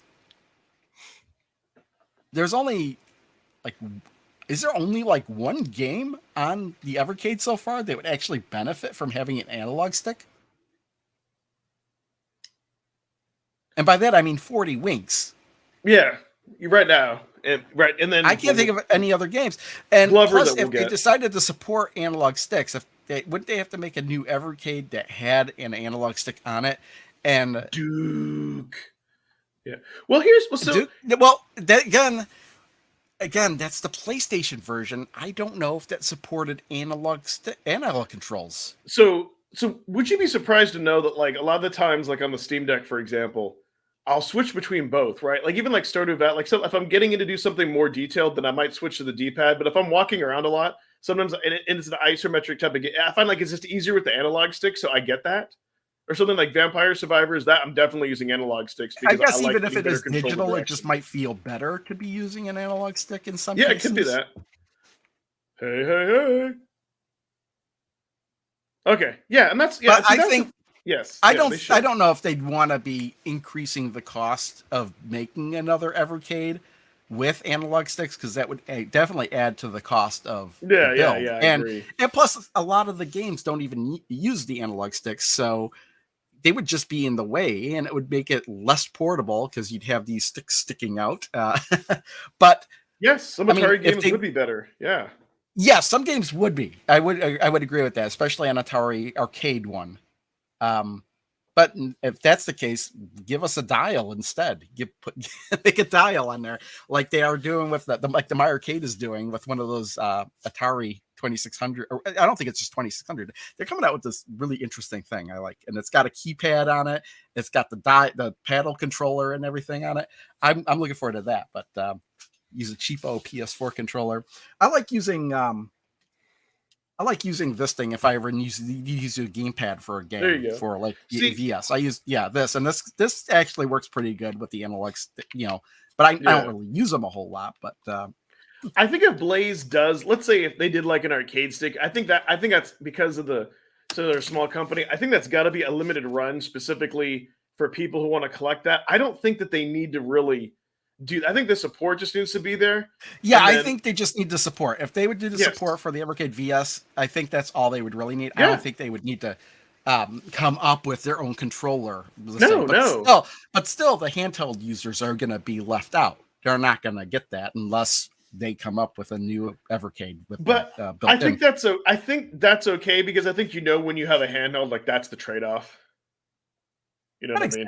I mean, That's why they came out with the Evercade EXP, anyways, because the original one didn't have Wi-Fi, didn't have a simple way to Yeah, update stuff, and I yeah. guess that's the direction they went in, even though that wasn't their original intent. So that's why there was a new Evercade EXP, so it could be up to par with the Evercade VS. So if they started doing stuff that you could do on the VS other than multiplayer that you couldn't do on the handheld, I don't know if they'd want to come up with another version of it just so the handheld users could have all the same features as the other hardware.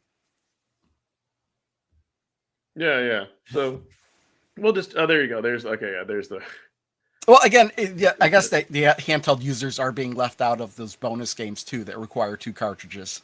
yeah. So that's another thing. Oh yeah, so here we are with the pit stops. I do like this because the more mistakes you make, the more your tires wear down, meaning the more frequent pit stops you need to make. And yeah, this is how the pit stop works. You basically control that guy to go to the car to fill up. When he's just about, you have to pay attention. When he's just about done, you have to go pull him away. And then, yeah, it's a little bit finicky with the guy getting him to take the tires off and on in some cases. The only real downgrade from this game from Pit Stop 2 from Pit Stop 1 to Pit Stop 2 is Pit Stop 1 actually had 2 people you could choose to change tires. But instead in this game, for whatever, he's got one guy that has to run around the whole car changing tires. If you need to change tires that are on the right side, he's got to run an extra bit just to change those tires. So yeah, this game's good. It's like pole position, but you can't. But if you touch something, if you hit something, you don't explode. See, you would have exploded there in pole position, but here you just kind of get slowed down a little bit, and that's because actually you can explode. I think you can explode if your tires wear down completely. If one of your tires gets hot white, and then you take more damage, the tire's gone. Boom, you're done. Now that I think about it, I don't know if your car explodes or if you just stop. So Crow. So here's something. I know you're Mr. Technicality. Let's see if this would kind of be a loophole because I said making portable console versions. What if they did this? You know that red cable that you can buy with the VSs that were like, let's say, initially designed where you could use like your OG Evercade as a controller, right?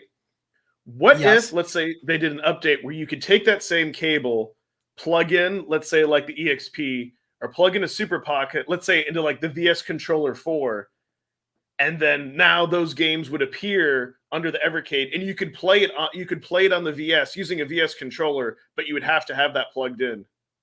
Would that still be technically playing it off of the portable, or is that because it's nothing's installed in the VS? Or it's still playing it on you're playing it on the portable, but what's the point in playing the portable if you got to be by the VS anyway? Well, like it would kind of be like for those of us, let's say that we already have the VS, but like hey, I'd like to play Street Fighter 2 with my buddy.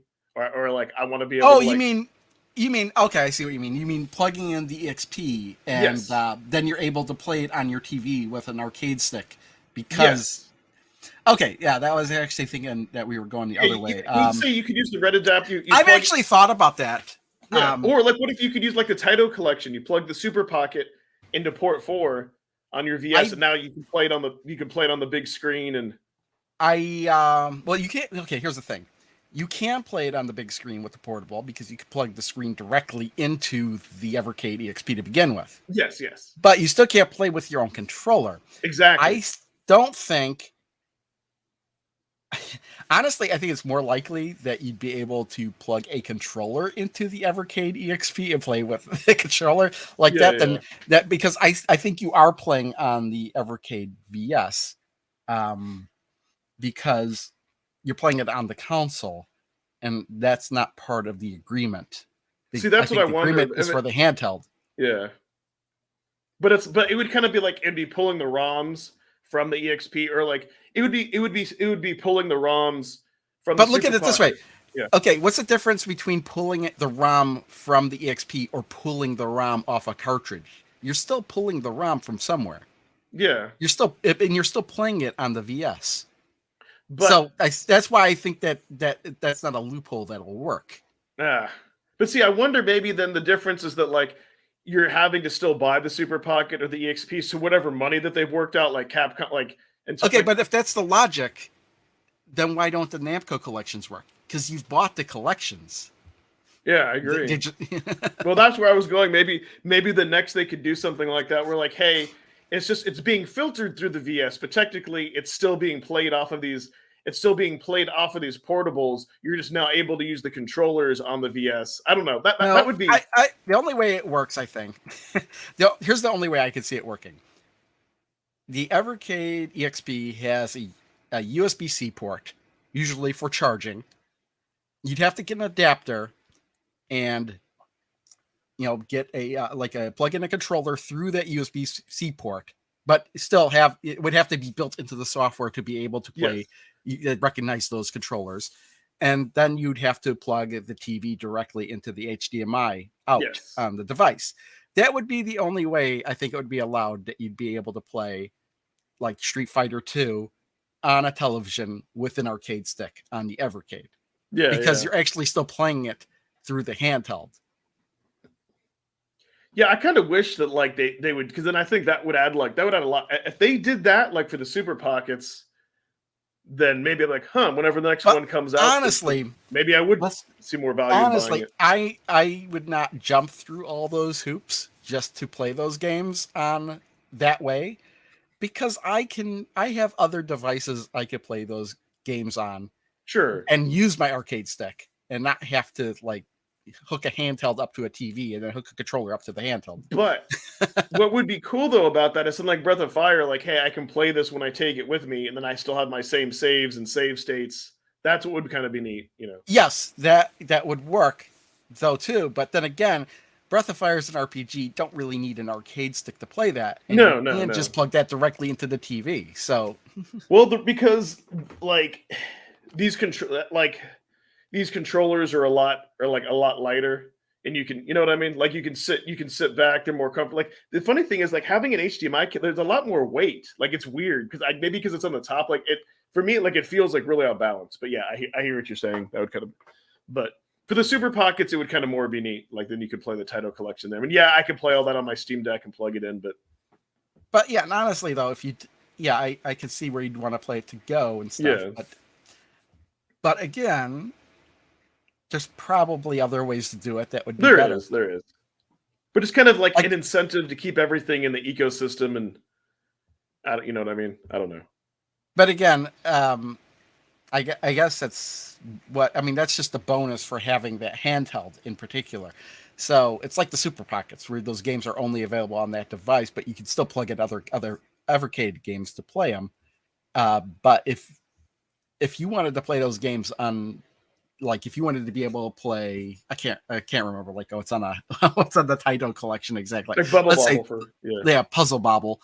If you wanted to play Puzzle Bobble and be able to continue your game somewhere else, then the Super Pocket is not the way to do that. There's probably some other way to do that. No, like that's where the Steam Deck would be like perfect. That's because that could do exactly. And you get to play it on a bigger screen, and you get like better controls, and it's not really the intent of the device to do. Oh, but for me, kind of back to this, like this game was just mediocre. Like it wasn't horrible, but I'm like, it's just a. It didn't have like a nostalgia like held up position, So it held up much better than I remember. Okay, that's good. Let's see here, because I thought the game played very well. There's a bit of strategy to actually getting around corners and stuff. I liked how when you went around corners, you didn't have to keep holding up to accelerate. You could just leave the controller neutral and you just continued at that same speed. So if you found the right speed to go around corners, you didn't have to constantly be pushing up or down to maintain that speed. You just find the right speed, and then you could just leave it and turn right or left. Let's see here. I gave it an 8 out of 10, which is in my head what I thought I had given it. So yeah, it was my number 3 game on this cartridge, actually. And if you were to play this on the Evercade VS, then you could actually play against another person. There's a bunch of tracks to choose from, a whole bunch of options to choose from. You could choose like many laps or just a few. But I would recommend playing more than 2 laps, because if you play like 2 or less, then you never have to actually make a pit stop. And that's kind of the point of the game. Okay, yeah, even if they would just like map the sticks, yeah. No, we're not even looking for the. Oh, funny you say pit stop. Maybe that's what So here, here's what's weird. Like playing What if like you watch? They'll come out with a Super Pocket dock, so like you can spend another $20, and then now for this series of Super Pockets, you can plug them. You can plug them into your TV and use VS or other compatible controllers. No, I just can't. I know, that'd be Super funny. Pocket dock. That would I can be see weird. that more for the EXP than a Super Pocket. Maybe they'd come up with a combo thing. I don't know if there's a port where the port is for the on the bottom. The other the other big problem, and I know maybe I'm comparing to the Steam Deck, but I like how they put the charging port on the top, because like with the EXP, you have to either have like some special type of stand, or or you have to flip it upside down for it to be like still charging. And if you use that port to plug in a controller, if they enabled it, like you couldn't really do that and put it in a stand as easily. So, yeah. It might be coming out the bottom just because if you're playing it while it's charging, I think it's less awkward if it's coming out the bottom than if it's coming out the top. I don't know. I've gotten used. I don't know. I don't like to play while stuff charges, but if I have to, I get used to. Not used to on the top there, but yeah. So I think this game is definitely like more nostalgia. Has kind of some cool, some cool things. The pit stop, but if you're just wanting an arcade racer, and then where we go too long here. Yeah, there's a bit of strategy to like when you add pit stops into the mix, you get a bit different kind of racing game. Slayer. Okay, Yeah. so what's interesting is we're going a little bit longer because I'm trying to avoid doing yard work today. I just want to be a lazy day. If you guys must want to know. That's my excuse. It's like we're here till like it was a 10-hour podcast. I couldn't. I have to actually see this game now because I don't remember it. All I can tell you is I gave it a 6 out of 10. And what? So my thumbs are searching. Yeah, this game. Let me skip ahead. Yeah. Oh, okay. I thought it was. Yeah, I think this is just okay. Yes. Yeah. I'm not really remembering too much about this game, to be honest. Yeah, it wasn't terrible at all. It's a common theme. Like again, I kind of call them like maze shooters, where you have to like go. Like they do that. Like yes, in other platformers, but for example, I kind of feel like Life Force. Like when you kind of go through, it's supposed to look like a body, but at least you can kind of like you can like shoot the path in front of you, so it's not as bad. I don't like having to do all that like maneuvering. Like it can be tough. Yeah, I guess that's like kind of the point of the game, maneuvering. But what's funny is I couldn't tell you much about this game now. I just don't remember that much about it. I don't remember if you could touch the walls or not. Or I think this one. I think what I'm remembering from this one is that there's a bunch of instances where just a whole bunch of enemies just appear out of nowhere on the screen. Like I think they just try to gang charge you, like and surprise you. Oh, is this the one that's got the really weird lizard at the end? Fast forward to like almost the end of the video and see if there's like this. Look at this machine's got a little heart beating back there. Did I go too far? Yeah, see, like there it is. I never got that far. Yeah. Oh, I love that lizard. That's great. That's what I think I liked about this game. It had really some of the bosses were really creative. Like, where else are you gonna see like a lizard like this and a shooter? He's just sticking out his tongue, I guess you have to hit it in its tongue. Yeah, that's great. Yeah, you have to hit him in the same spot where he's shooting, like spitting at you, And that's why I was like, I'll just stand here. First appearance of Gex. Yeah. There he is. Look at now his head is gone. Gruesome. You could save 15% on your car. I know. I was thinking that too. Yeah. But yeah, I mean, this game, like, it's wasn't like for me, this is just average. I mean, I understand there's probably a lot of nostalgia, but like all this stuff gets like really, really. I guess I'm more used to like a bullet hell, where like if you're playing a vertical shooter and you've got more space to dodge. I don't know. Maybe that's. Like, I think this really was more challenging than R-Type, actually. Well, yeah, and it's only because they like some of the enemies will just appear on the screen so fast that unless you knew where they were going to show up, you're going to get hit by them because there's no way you could react. Yeah. Like, okay, they're going to come at this point, so I've got to be in this position so I don't get hit. But yeah, I think that's why but other than that, I just didn't really have that many problems with the game. Yeah. But see, like, it's kind of felt like, see, that's like there were like a bunch of things coming at you this way and then down. It's like you're trying to time it to dodge the thing shooting you down. It's like, yeah, which is the challenge of the Like game. right there, it's like how do you they put a power up right there. So you're gonna go for the Yeah. power up. As soon as you go for the power up, oh, let's throw all these guys in there, and it's gonna make it look like it's not gonna hit you, but they're gonna turn around and then get you. Yeah.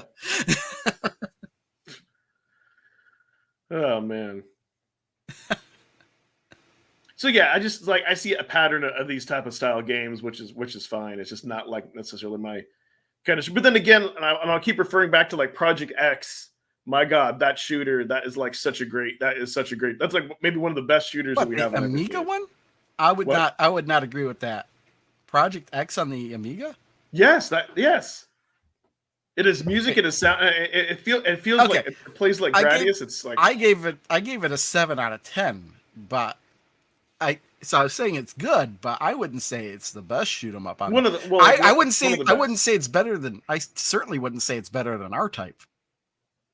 I'd put it up. It's different. I don't know. I was blown away with how kind of good. Here, just to give you other games I rated higher than Project X shoot 'em ups: Fire Shark, Twin Hawk, Zero Wing, Truxton. To like every yeah, okay, R-Type. yeah. Well, I don't think anything could touch that collection, but it's just it was. I don't know. I was.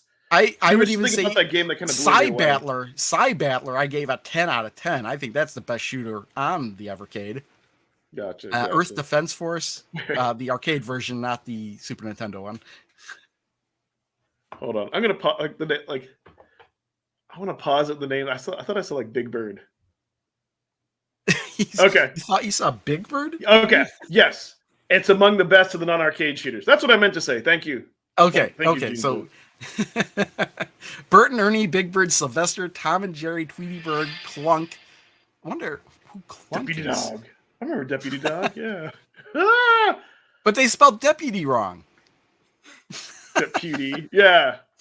Bert and Ernie, Tom and Jerry, Tweety Pie. Yeah. So yeah, that was just kind of neat. I'm like, that's kind I of. wonder cool. what the name was that I knocked off the list. Yeah. We'll never know. No, we would know. I think it was actually in the beginning of the video. Or you could just boot the game up, Ronald Reagan. Wait a minute. This game was made in Europe. Why would they put Ronald Reagan there? I don't know. Or they put Ron Reagan. Yeah, that's hilarious. Oh yeah, because we don't know who that is. Oh man. Man, oh man.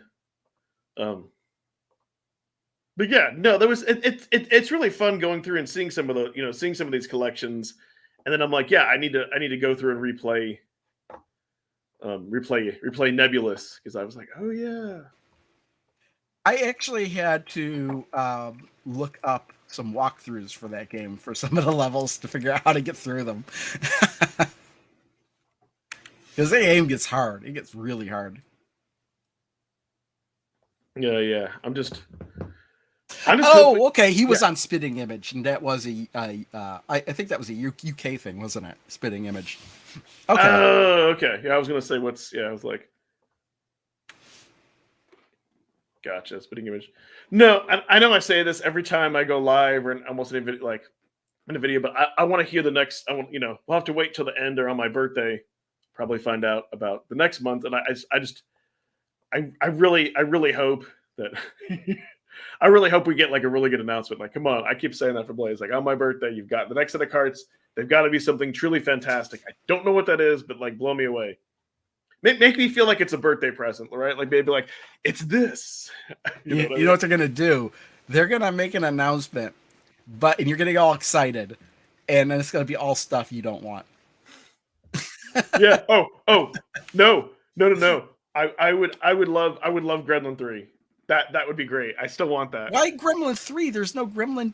Is that the joke that there's no Yes. Gremlin 2? Yes. Kind of like the joke, like it's so bad they just skipped over. Well, let's go to 3. You really don't want a second cart. Yeah. Because when you say Gremlin 3, that makes me think, oh, they're gonna make a Gremlins 3. Like, yeah, I know. like they're remaking everything. Like there's Beetlejuice 2 coming out soon. When's the big birthday bash? I don't know. Will I stream on my birthday? I don't know. Maybe not. It just kind of depends. Like typically, like in the past, depending what I'm into, it's just like my wife will get me like Red Stripe beer or some other or some other like local like real beer. Like I'm trying to think of like some other good kind of beer. Then I'll like play video like I'll drink that and play video games and just like totally chill out. And sometimes with the family we'll go out to eat. But I don't know. Will I do a birthday bash like drunken stream? Maybe. Crow, how did you see the trailer for Crow? How did I see the trailer for The Crow? Wait a minute. Oh, the new Crow. Oh, okay. Like they're making another one? Yes, yeah. You know what's funny is like I knew that there was a new Ghostbusters movie coming out, and I'm like, I saw a commercial yesterday. It's out already? I didn't know. I thought that movie was going to be a summer movie. Oh. Okay. So while we are like off the beaten path, you know what I am super excited about? If you all have seen the trailer for Beetlejuice 2, oh my god. It's a teaser trailer. I don't know how excited I can be over that, other than seeing Michael Keaton as Beetlejuice again, just for like a second, you know. But yeah, that's pretty interesting. I don't know. For me this year, movie I'm kind of most looking forward to seeing is Deadpool 3. Oh, I'm not surprised, but yeah, okay. Yeah. I might actually go to the theater to see that one. I haven't seen anything in a theater since Spider-Man No Way Home. Oh wow. Yeah, we'll still can't like when Oppenheimer came, like something like if it's a movie that me and my wife feel like it's worth, like we went to see that in the theater. Typically, if there's like a new like Halloween or a new like good horror like horror movie, we'll go see that. We'll go see that. Well, I mean that's a teaser trailer. I don't even really consider that to be an actual trailer. They still have to put out an actual trailer for. I know, but it was just great. Yeah, I know. But it was only a minute long. Usually but it was great to. It was great to see that. No, I love like Beetlejuice. Like that's like so nostalgic from my childhood. Like, oh my god! And it looked like from that teaser they're going to do it right. It's too hard to tell from that trailer what it's going to be like at all. Yeah, no, you're saying it. You know what? That's kind of how I feel about like modern gaming and AAA titles. A lot of them. Okay, here's the thing: is I've never actually seen the movie The Crow. You haven't? No. I don't. It didn't look like my kind of movie. Original. Yeah, I liked it. I liked it. Yeah, no, I think so. Like, while we're like, for me, I think I've said like if we're kind of talking, I don't know, maybe think of superheroes. But like, I think I may have said like for me, like Batman is probably my favorite, mainly because like Batman is just like this nerd. Basically, he's a nerd. He's a nerd. This like nerd geek who knows how to fight that uses his gadgets. Like Batman himself doesn't have any superpowers, but I feel like his suit isn't like overly powerful, so he still like has to think. He can't just rely on that. I don't know him and the Punisher. I kind of like best Batman, Adam West. Really? Oh yeah. And did you know that before Adam West died, he did 2 more Batman movies? No. He did, and they're animated. So it was Adam West and Burt Ward as Batman and Robin, and those movies are like the TV show. They're animated, but they're like the Batman TV show, Jesus. And they go way off the rails. Dude. Both of them. There's I can't remember which movie it's, and William Shatner plays Two-Face in the second one. Oh wow! And I can't remember which movie it's in, but he actually almost gets cooked to death as part of a giant TV dinner in one part. I don't know. I like Michael Keaton. I don't know. I really like Michael Keaton Batman, but yeah, that universe. But like I also like the Punisher along those same lines. Like someone to rely. It's just kind of neat to like somebody could be that badass to fit in. And I know I'm late seeing like the Joker, like the latest, the latest Batman. But where I know there was like a theory you come to find out that the Joker and Batman are like half brothers. Have you seen the Lego Batman movie? That was really good too. That was really good. Will Arnett is Batman. That movie goes way off the rails at the end too, because it's not just Batman versus the Joker at the end. No, the disappointment one was I think the third Batman. I remember seeing the theater with like Mr. Freeze with Arnold Schwarzenegger and yeah. Oh, when I'm saying the old Batman movies, like when I'm talking about the Adam West, it was a TV show. Yeah, the black and white. Yeah, but then there was a Batman movie that came out between seasons 2 and 3, so they could put it in theaters to capitalize on it. So there was that movie where he faces off against the Joker, the Penguin, Catwoman, and the Riddler. But then that was like after season 3, it got canceled and there was no more of it. And then there was a pinball. Stern came out with a pinball machine, Batman 66, which was based on the old Batman TV show. It was like the first pinball machine that came out. They had an LCD display instead of a DMD, a dot matrix display. But then shortly after that, they did this animated Batman movie that was based on the old TV show, and it's as recent as 2012. I can't remember what it was called. Oh, it was called Batman: Return of the Caped Crusader. And then the second animated one was Batman versus Two-Face, and that was the one where William Shatner played Two-Face. But then shortly after that is when Adam West died, so they're not really going to do any more of those. Yeah. No, but like, honestly, speaking of Batman, I would love like Sunsoft Collection 3. We get the Batman for NES, but I think it's a licensing. That is definitely a licensing thing. That's why I keep saying Sunman, because that is not. It's not only is it a Superman game that was already made to be unlicensed, kind of like Journey to Silius was supposed to be a Terminator game that was changed, but Sunman was never officially released. And I thought they would jump on releasing that because they always talk up these games that are released for the first time, like Radical Bikers. I still can't believe in like arcade Atari Collection 1 though, where it was Atari Collection 1 or 2 where they came out where they released Tempest for 2600 because not only was that game a prototype, it wasn't even finished. It's terrible. Yeah, those cards. Yeah, well, yeah, I'm excited for so far. Well, the thing is, it's for me, it's a guitar. It's not it's just like not as much disappointment, but I just want that like that awesomeness to come back, like that the hype and everything, and it will. That's how it. Listen, that's like how it is, right? Like they always like to release some like things, then boom. Please do a deep dive on all. All your Batman knowledge. That's funny. But yeah, I don't know, just like kind of growing up as that, and like the Punisher, like what I really like the Punisher show that they had on Netflix before Disney decided to like, I don't know, destroy everything and move all that stuff over to Disney. But like, I love that, like, because you really get to find out about his background and everything. I don't know, like nostalgia wise and whatnot. Those were like, kind of my two favorite. And not only that too, like they're both kind of like, especially Punisher is more of like a fallen hero. So it's, I don't know, I like that, like, and that's I like when like you see, and what I liked about those shows is they show you a different side, like how superheroes are very flawed. That's what like the boys looking at. But anyways, I could probably do a whole chat on what I like and don't like in different universes of superheroes. Disney destroys. There was an original Tempest. Yeah, there was an original Tempest. It was an arcade game. It was vector graphics. It was full color. It was a 4-color graphics, 4-color vector graphic game by Atari. At a spinner. Hey, Tales from the Jungle and Wastes.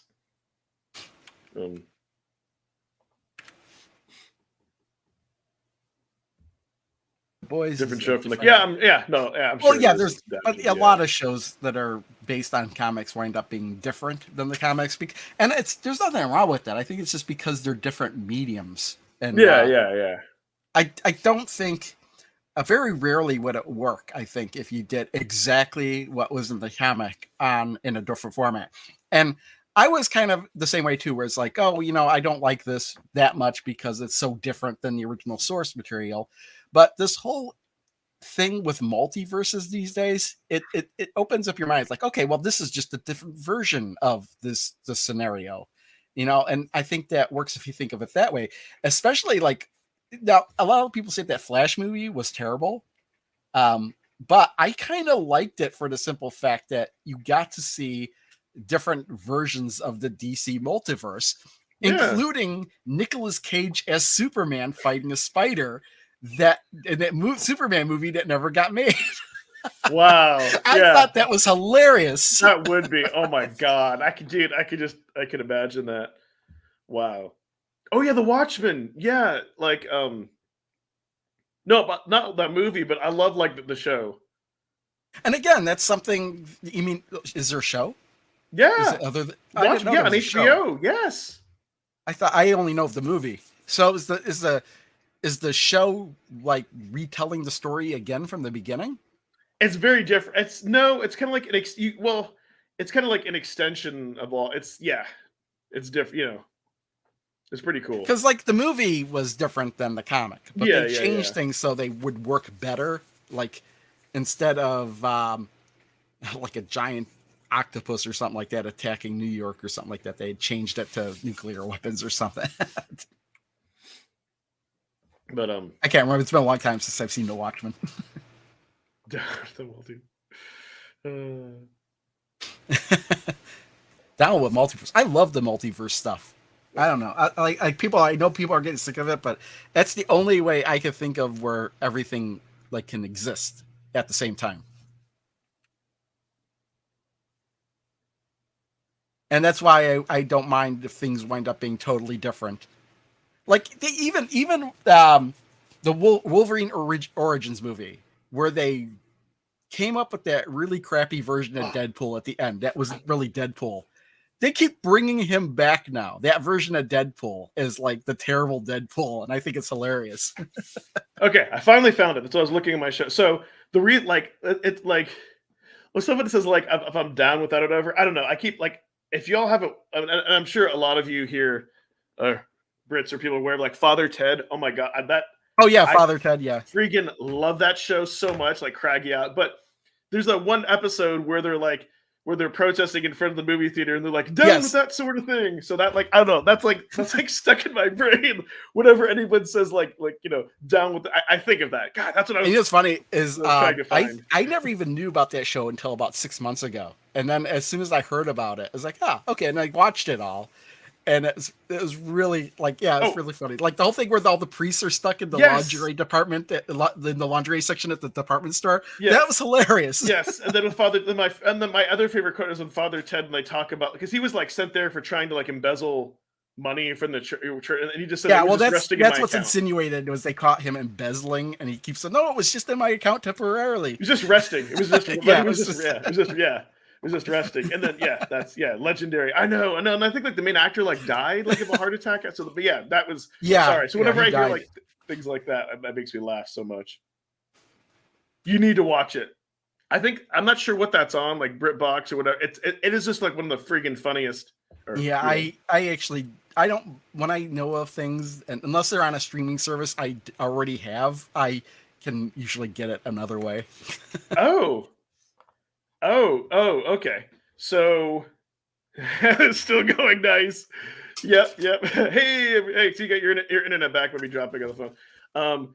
Probably okay. So here's the thing. Hey, you know what that means? That means Pete has his internet back, I think. I know. Hey, he's feel free to if he does to jump in here as we're wrapping up. I think so. So like I think I'm going to do a late night stream. But don't hold me to that, like because don't hold me to that. But I think so. Usually, I like to on Saturdays if I don't have as much going on Sunday and I can sleep in. I would say that there's a high probability. Definitely, like look out for Twitter, look out for me on the community tab because usually I won't do that until maybe like 10 minutes before. But it won't be any earlier than 11 p.m. Central. It'll probably be between there and midnight. Maybe I don't know, but yes, I think so. Only because somebody asked. Pete in the house. Oh, they're running the fiber now. Oh, okay. On phone. Yeah. Stay up for that. Yeah. So it's one of those things where like I don't want to set up for disappointment. I think I am. Right? I'm pretty sure that I am. I like it because sometimes there's other night owls like myself are staying up late, or because of the time difference. Or some people are like, hey, I'm just waking up. So it's kind of a fun. Oh man. It's kind of fun. But yeah, after the first hour or so, on any of the podcasts, things can go off the rails a little bit. No, it's great. You also need to be liking the superhero chat, kind of relating its way back to Evercade Sunsoft 1. I wish it was on Sunsoft 1 as well. Yeah, that's how we got onto Batman, because Batman on the NES was a Sunsoft game. Yeah, well, if Rich is still here, he would talk about like how much he loves Superman, because I know like that's his like superhero, and I want to say he has like an autographed poster like in Studio B of all like the like actors that have played Superman. I think he does. Yeah. Really? Yeah. Like I doubt it's everybody that played Superman. I think it is. I think it might. Yeah. Like, are we talking about like what's his name, George Reeves? Did he? Yeah, I sign think it? for the movies. I think for the Superman movie. Yeah, I think it's like yeah.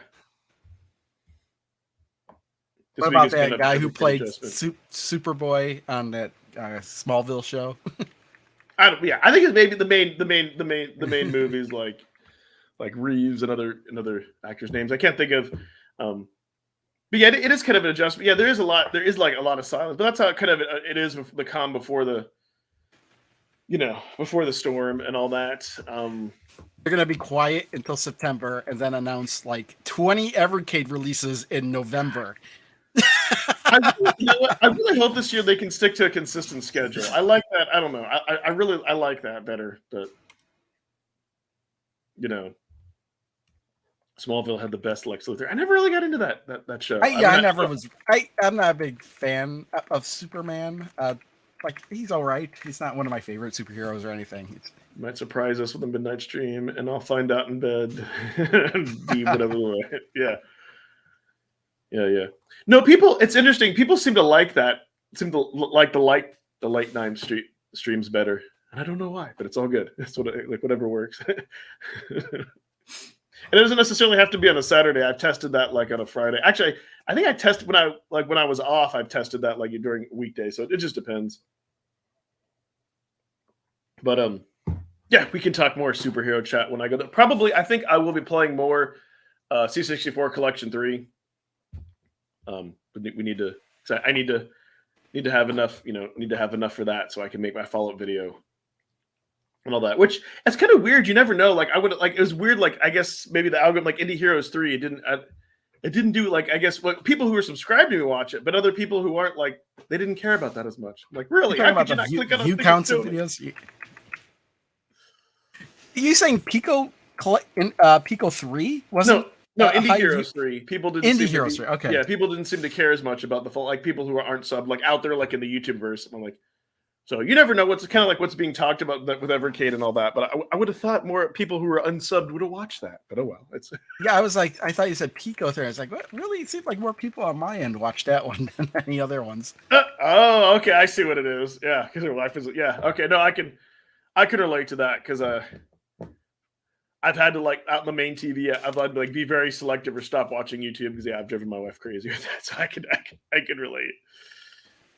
Yeah, it lacks in nostalgia. Yeah, that's all good. I mean, that's like not why I not why I do that. Like thinking a number in my head. But no, it did. So like just so y'all know, like if a video, if I don't get at least like 200 views on it, then I feel sad. I'm not talking about like live streams we're putting out. So at least it barely met that because I'm like I'm glad enough people at least just saw it. Yeah, live streams are what they are. Some watch more in the replay, some it's in the moment, like it's more finicky. But yeah, just so at least it met that. At least it met that number. But yeah, I guess we're kind of coming into dying down into final thoughts, and all that. But yeah, no, I get it. No, like, well, so like, I get it. But no, like live, like live views are great, like because especially like when you have like now like how many people live in here, like that's awesome. But yeah, no, it is what it is. I think so I'll be doing that. I think next week I think I'm gonna have because I do have to have my follow-up video to the Good Boy Galaxy Which and Which collection, and I need more time to play C64. I'm gonna blame that on the Stardew Valley update. So I do need to play that. Then I can do that video after that week. And then at some point, I need to wrap up the whole like Duke 2 saga, and hopefully they'll send me out that replacement cart soon. But they've been in contact. But like, even though the other carts were broken, I still technically had it like physically in my collection, and now I don't. So it's kind of sad. You know what I mean? So yeah. I'm just working through Indie Hero, or not Indie Heroes, but I guess it is kind of Indie Heroes, but Home Computer Heroes Collection 1. And I'm 3 games into it, and what's funny is once I hit Sword of Iana, I didn't realize I was spending so many days on this game. The first one I played was the tank. I played a game in order release order. So I played Tank's Furry out and first, and I thought at first I thought it was I didn't know how I felt about it, but when I got near the end of the game, I was like, okay, this is not bad. And then I played the next one was Planet X2, which I really wasn't looking forward to playing because it's a real-time strategy game, and I'm not a big fan of real-time strategy games, but I played it enough to figure out how to play it, not necessarily even win, but knowing how to play it, and I'm like, okay, I know enough about this game. So I played that for like 1 or 2 hours to figure it out. It's not that complicated, but it's it's complicated in that you have to push multiple buttons in some cases to do certain things, and it's a real-time strategy game. Yeah, it's furry. It's furry because they're furries. They're furry animals in these tanks. That's why it's Tank Furry. I didn't misspeak. I had to think hard to not to say Tank Fury because that's what I want to say. Then I was like, oh, I was so like, I get to the point I'm playing Planet X2. There was like, I want to stop playing this and play anything else because I don't like real-time strategy games. And I kept getting killed over and over and over again in that game. And I'm like, okay, it's not my game. I knew that from the beginning, but then I moved on as Sword of Iana, and I'm like, okay, it's on the MSX. It's kind of choppy, but this game is really good.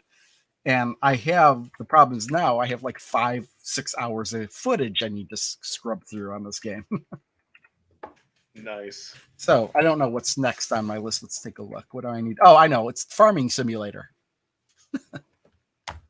Which I don't know if I should play the Farming Simulator on PC to get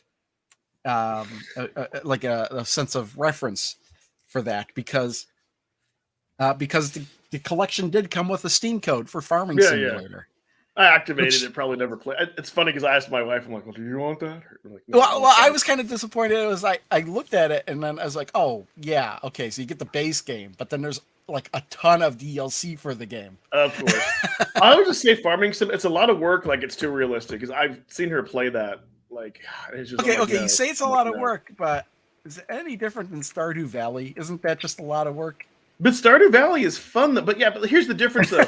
You can just go and it's like your typical. You can go and like chop the tree. If Stardew Valley did that, it'd be like, okay, you would have to stand there. You'd have to choose the angle to put your axe. You'd have to have it tip over a certain way. I don't know how complicated. Like, no. I don't know how complicated Farming Simulator. It doesn't seem it is as complicated as the Steam version would be. It only seems like there's 2 or 3 vehicles. Okay, maybe yeah. But the controls C64 just really version.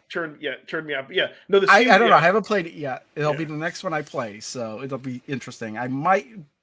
I still might boot up the Steam version just to see what the original is like because I remember that being a big thing. I remember Farm Simulator showing up everywhere. It was even on Vita for some reason. So I was like, oh man, I didn't realize this would be that popular. Crop rotation. Okay, it's a card game. That could be funny. I mean, that could be fun. It's amazing. Lawn Simulator. I know they have like an every Lawn Simulator. Oh, that's actually in the next one. Isn't there a lawnmower simulator? Hover Buffer, I think, is Lawnmower Simulator game. I was gonna say, hey, I play Lawnmower Simulator every week especially after it rains. Like I really mow the lawn. So yeah, no, I get it. It's supposed to be relaxing, but oh man, you know what's funny is we got electric lawnmower for free, and that is like one of the best things ever because I don't even bag the grass anymore. Yeah, no, I remember you like how you fixed it. Yeah. No, that's pretty. That's pretty cool. So yeah, I think that's what we got going on our channels and all that. Yeah, as much as I want to avoid doing yard work, I'm gonna have to.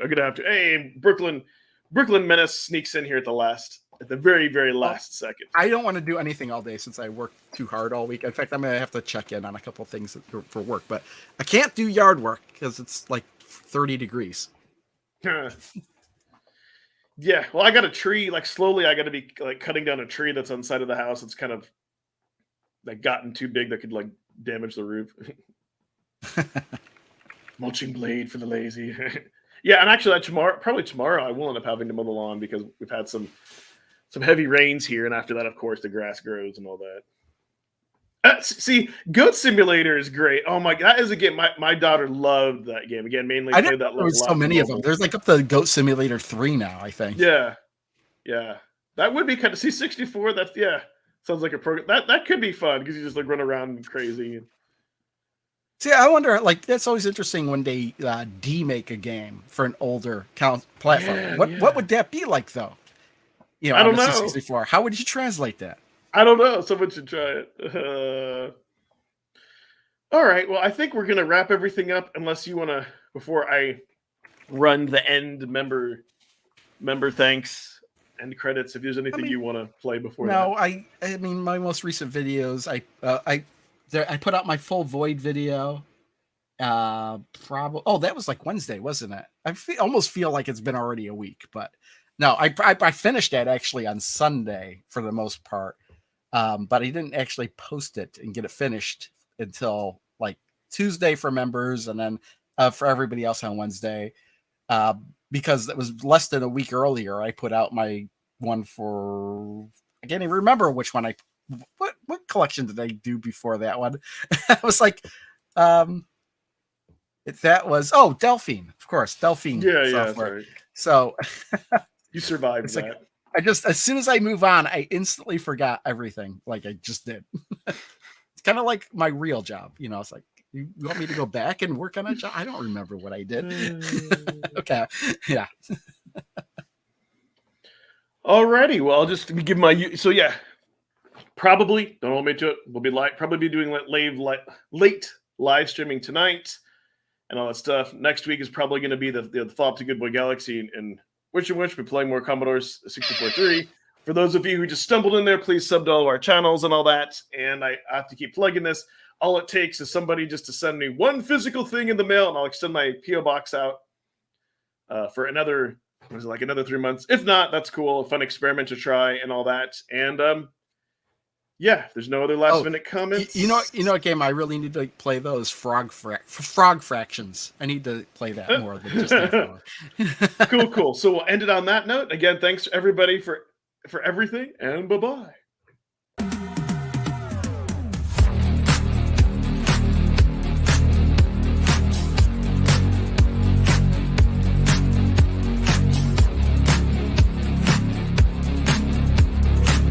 Thank you, Crashline, Mr. Shua, and the Immortal Sojourn!